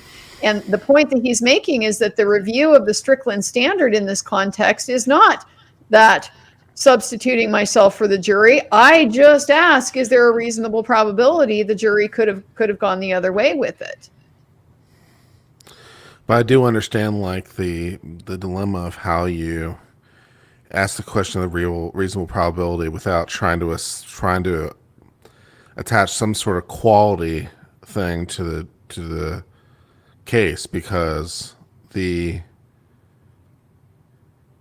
we're throwing the witness out completely, I mean, that's one thing. But the witness is coming in, but we're like, this is a low quality witness. Therefore, in the balance of probabilities, it doesn't seem to impact the probability very much. It's a little bit hard to know where it impacts the probability without making some sort of quality determination. Mm-hmm. Now, I will I will agree insofar as we should be trying to err on the conservative side here in favor of the defendant, because the question is there a reasonable probability for the fact finder to do that? So it isn't necessarily quite, whether I believe them, but I suppose whether a reasonable person could find them persuasive. Mm-hmm. And I think there's something to slice there, but I don't know how you can answer the question about whether there's a reasonable probability that this witness would have influenced the jury's verdict without having some sort of quality determination about the quality of the witness. Well, and I think that's where Justice Brown Jackson was kind of getting at in the last section when she was describing the standard as almost, kind of like I had said, like a summary judgments type of standard where you just sort of give it the benefit of the doubt. Sure. And assume that a reasonable jury could do, ultimately whatever they want with it. I think that makes sense, viewing it like a summary judgment analysis. That makes a lot of sense to me. I don't know if it's any more elevated than that, but it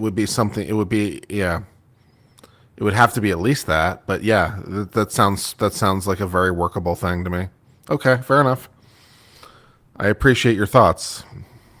And of course also we want to make sure that the defendant is getting all the rights that they are entitled to. But this goes back to, again, the earlier discussion about when do we know a verdict is final and how do we decide for finality? Sure. For everyone's sake, really. So there are definitely competing interests here that are not necessarily easily resolved. So. Yes, and again, that's not our case. I understand that, but in that case, so you agree that's a fact finding that district court can make. Do you also agree that would be reviewable for clear error? Yes. So again, the kind of 702 Daubert-able or just pure demeanor in-court observation findings, those are factual findings that go beyond the ones relating to whether the evidence is new, and whether it's mitigating, and whether it was available at the time. That a district court is free to make, but our district court did not hear. And because I understand, but we agree on the legal principle that sometimes a probabilistic analysis is going to depend on what the facts are. Yes. And the district court's best position to do that. Right.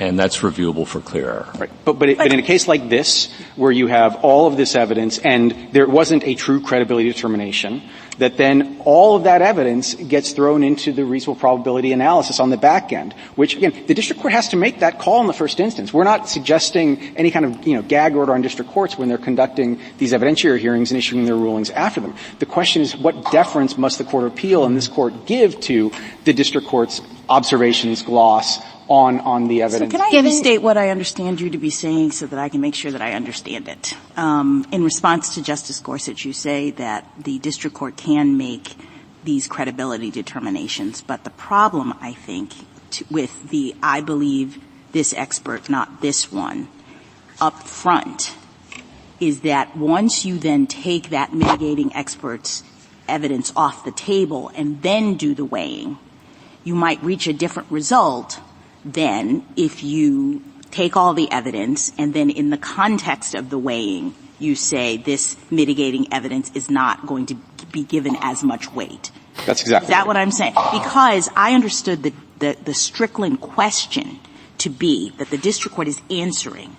If the sentencing judge had heard the evidence that the counsel deficiently failed to present, was there a reasonable probability that the outcome would have been different? And so he's assuming that the uncredible expert is going to be presented, and sort of folding into his ultimate weighing, would the outcome have been different if I had heard from that expert, if the sentencing court had heard from that expert? Whereas in a situation like this one, if he takes that expert out of the picture ahead of time and then makes that analysis, he could reach a different result. Absolutely. That's absolutely correct. Yeah. Counsel, if, Justice Kagan was asking you about whether the Ninth Circuit had considered the aggravating evidence alongside the mitigating evidence and, the Ninth Circuit's opinion, I must say I read similarly to Justice Kagan, it didn't really do that. Why wouldn't a vacate and remand be appropriate then?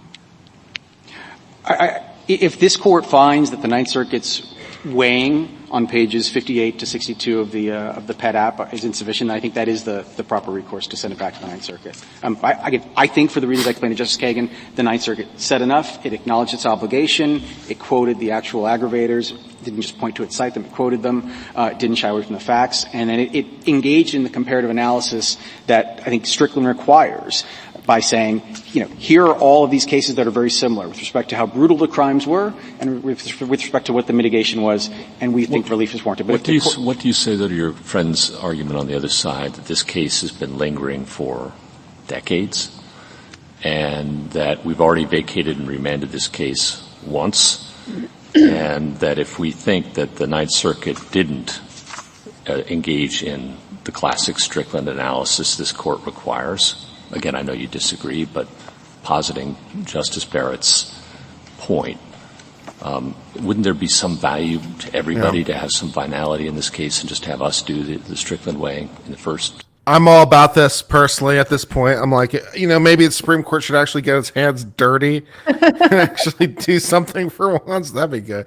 Yeah, you might have to do it yourself. So I'm sorry, guys, that it didn't work out for you at the lower courts, but you might actually have to rebalance the scales yourselves and actually do some actual honest to God legal work out there. So yeah, fair enough. I think that makes solution. We've been up and down and back and all around. This case has been going on for how long at this point? Man, jeez.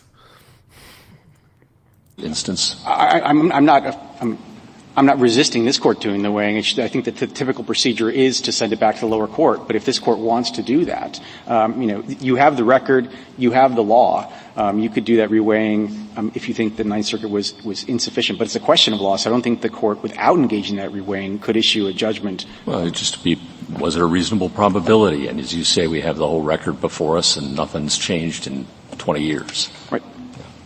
Why do you think there's a reasonable probability that the sentence would be different, given that the sentencing judge, the original sentencing judge, had Dr. Potts's report before it and found mitigators that dealt with the substance abuse, with the childhood,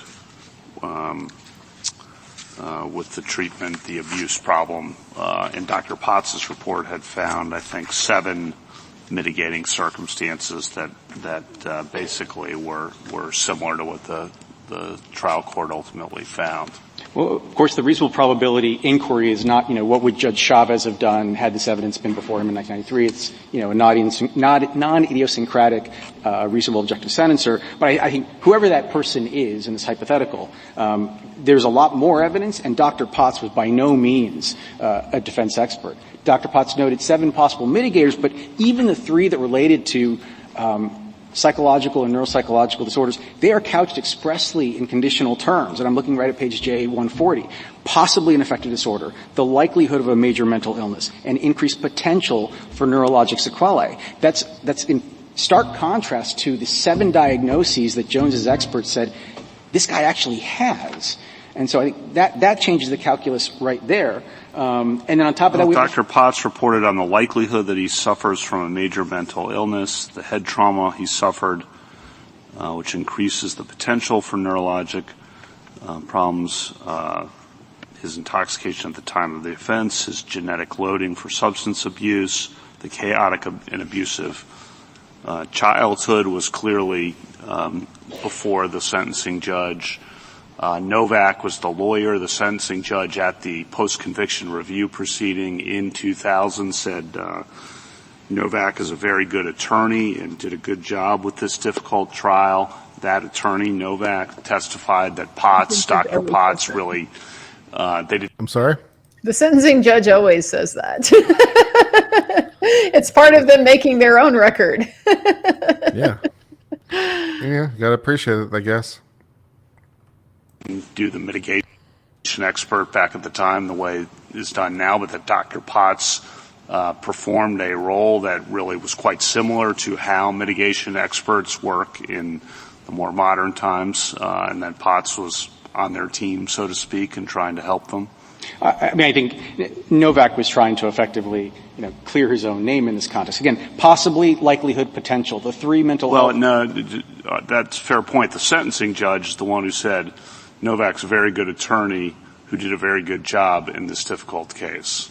No, that's true. But then even if we go back to Dr. Potts said when he gave all these conditional hypotheses about what Jones may be suffering from, said, I would like to get more testing. I would like to know more. And then that's exactly what we presented at the federal evidentiary hearing. And then when Dr. Potts was confronted with that, he said, yeah, that's exactly what we needed back then. And so not only do you have, again, actual diagnoses now that are finally coming in 2006 that the sentencer didn't hear in 1993, you also have additional facts that give rise to those various diagnoses. So you have additional head injuries, and you have a dramatically more significant history and pattern of abuse. I mean, it's one thing for Jones to have been, treated very, very poorly up until age 6. It's another thing for Jones to have been abused by not just one stepfather, but 2, and a step-grandfather, including sexually, all the way up to age 17. And then what's I understand all that, and I appreciate all that it's different and more. I get that. How do we do the reweighing, or how does whatever court does the reweighing do that reweighing given the horrible aggravators? Well, I don't know. Are we putting ourselves in the perspective of I think you said a non-idiosyncratic sentencing judge in Arizona in 1992, or I don't even know what are we means. doing? No, that is what you do. And I guess I want to start out with one point. In all these cases, the question is, are the defendants getting from 0 to 60? And I just want to be clear that it doesn't matter whether one defendant started, let's say, at 10 and then got to 60 miles an hour all at the evidentiary hearing stage in federal court, or with Jones, where there was more mitigation than in Porter, Rompia, Wiggins, and Williams. And so Jones might be starting out at 15 or 20 miles an hour. But they have to get to 60 in order to establish a reasonable probability for relief. And so the way that you would engage in this weighing... Go ahead. He's really trying to get away from, I think, what is a difficult factual issue for him to get past that the judges are raising here, which is that this is kind of cumulative. Mm-hmm. How reasonable probability can it affect the outcome if it is cumulative of what the judge already heard? Is it that much different and that much significant from what was already considered? And this should be a signpost to him that you need to rethink your invitation to them just now to go ahead and do the weighing themselves, because here is how they're thinking about it. They're thinking this is cumulative. Yeah, for sure, 100%. So I think that the Supreme Court's going to dispose of this one thing or another. I think they're just going to do something and be like, we're just going to do it. We can't. It's hard to get. We can't get good help these days. So we're going to have to do it ourselves. Watch them appoint a special master or something to do it themselves. That'd be great. I think you would look at the 4 lead cases this court has decided. Andrews v. Texas is also relevant in this space based on how the court characterized the evidence there. And then say, okay, that sets the floor. That's the 60-mile-an-hour speed test. Did Jones, with all of his mitigation, balancing against the aggravating factors and the facts of the crime, did he get there? And so it really is just a comparative analysis of the good and the bad of this case against this court's 4 lead precedents in this case. I guess I would think it different if the sentencing judge had no awareness of the childhood abuse, no awareness of the head injuries, no awareness of the substance abuse, but the sentencing judge was aware of all that, those basics. But still said these crimes are too much, and we don't need to go through them. But the sentencing judge was too much. That's why I used the 0 to 60 reference, Justice Kavanaugh. It doesn't matter where Jones started vis-a-vis the other defendants in these cases, because Jones did start out a little bit ahead of them, because there was more mitigation at the aggravation mitigation sentencing hearing before Judge Chavez than there were in it. Yeah. Yeah. Why don't you finish your thought? Well, just, he's got this very clever analogy, this 0 to 60, and it doesn't matter what your starting point is, but it's, they don't have to buy that analogy. Reasonable probability isn't, we've already said it's not a number thing. If it's not 51, 40, it's not 60 miles an hour. It's contextual, it's going to depend on what was the circumstance that was presented to the original fact finder. And so if the original fact finder already had substantially this information, just because you got something new that, like, you know, it has a fancy diagnostic name or something like that, if it's materially the same as what the trial court already knew, giving it a name isn't going to have a reasonable probability of changing the outcome. Yeah, I agree. I 100% agree. Like, the information is fundamentally the same, and it's like, yeah, so it's inconsequential. Yeah. Porter, Rumpia, Williams, and Wiggins. But my point is that I think Jones clearly got to 60 miles an hour, and maybe had an easier time getting there because he did have more to start with. But the question just is, did they get there? And then, how bad is the aggravation? Again, brutal crimes here. We acknowledge that. But there's a lot of mitigation when you match it up against the four cases from this court. It's really hard to see any difference. There's, long-standing childhood trauma, a lot of head injuries, and diagnoses by doctors who were not precluded from testifying because they were seeking junk science and not because they were Looney Tunes under 702. That all goes to the state senator to weigh, and because we're not there yet, we're in the federal system. I like how Looney Tunes has apparently become a term of art. That all of that evidence might have persuaded that state senator to favor life. Well, just to continue with your analogy, I think the question is, he didn't have to get to 60, right? He needed to get to 120, given the aggravating circumstances that were before the jury. If that's what this court feels, that's what this court feels, and I guess this underscores why the analysis of the weight and persuasiveness to be given each piece of evidence is best dealt with on the back end under the prejudice prong, right? So the district court, again, is going to take all this evidence and it's going to express its views. The Ninth Circuit's going to look at that. It's not going to have to defer to those views, but it's going to do its own weighing, and it's going to come to this court, and this court's going to opine. And if this court, wants to say, in Porter, Rumpia, Wiggins, Williams, I actually think Williams and Porter are the strongest for my side. Those defendants only had to get to 60. Here, Jones had to get to 120. That's for this court to do, but to this court to do without deference to the district court's gloss on the evidence from 13, 14 years ago. What a mess this case is. Thank you, counsel. Justice Thomas? Justice Alito? We're losing, I think, a view of what this case is about. Nobody disputes that trial counsel was deficient. Correct. In no capital case should any lawyer wait till someone's been found guilty to start mitigation, because it doesn't give you enough time to do a thorough investigation, correct? Correct. All right. And there's no doubt that there was a mountain of additional evidence that the new experts found with a proper investigation. But we're not here to undo the conviction, correct? Correct. The conviction is not in dispute. It's not even. All right. We're only here to decide who should decide whether to resentence him. And you said that's how the court feels, but why is it our feeling? Shouldn't it be the trial court's feeling? An Arizona state judge should look at this. Isn't that what you want? An Arizona state court judge to look at this and say the aggravators outweigh the mitigators? The other way around, Justice Sotomayor. Right. But no, you want them to say, but yes. The point is that what we're asking for here is for the trial court to determine that weight. Yeah, absolutely. Absolutely. And I guess I want to be clear that, the rule we're asking. So it really is, should the Arizona court consider that evidence now?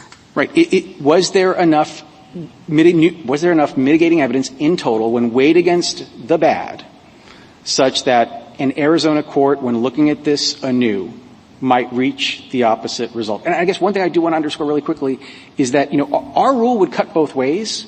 If there was a district judge in Judge Bolton's situation who made, and I counted 13, she never used the word preponderance, to your point earlier, Justice Alito, but a lot of synonyms for preponderance. You had a district judge who made 13 findings favorable to the defense, and the state were to appeal. Our rule would help the state out there and say, nope, the district court can do certain things factually, but generally speaking, when the court is evaluating which side's evidence is more persuasive, is there a diagnosis or not, that all gets dealt with on the back end under Strickland prejudice, and that at least is subject to de novo review on appeal. Justice Kagan? Justice Wilson? Justice Jackson? Okay. Thank you, counsel. Thank you. Rebuttal, Mr. Lewis? All right. Well, that was a lot in that argument. My brain is fried. My brain is fried. The procedural complexity of this case on my mind is not as attuned to it as yours is. It's Jenga. Post-conviction is like Jenga, and it can be a little bit precarious. Yeah. So how would you evaluate the argument, and how do you? I suppose I can ask you this question at the end of the rebuttal too. Is like, how do you think that this should be resolved? How do you think it will be resolved? Well, I mean, there's a lot of layers to it, right? There's this layer of what is the district court's correct handling of the conflicting evidence? What are they supposed to do with that? There's the question of, so basically, does any part of that, based on that consideration, then what are they supposed to do with the evidence? That's going to then drive this question of, what is the standard of review that applies to what they do? So if they're able to make factual findings and credibility determinations and things like that, then, that's going to ordinarily get this clear error standard of review. If it's just legal determinations that they're supposed to make on the reasonable probability type of standard, not credibility types of determinations, then that gets de novo review. So then we'll look at whether the Ninth Circuit, applied the right decision or not. If they get into the independent weighing, then yes, then I think that's where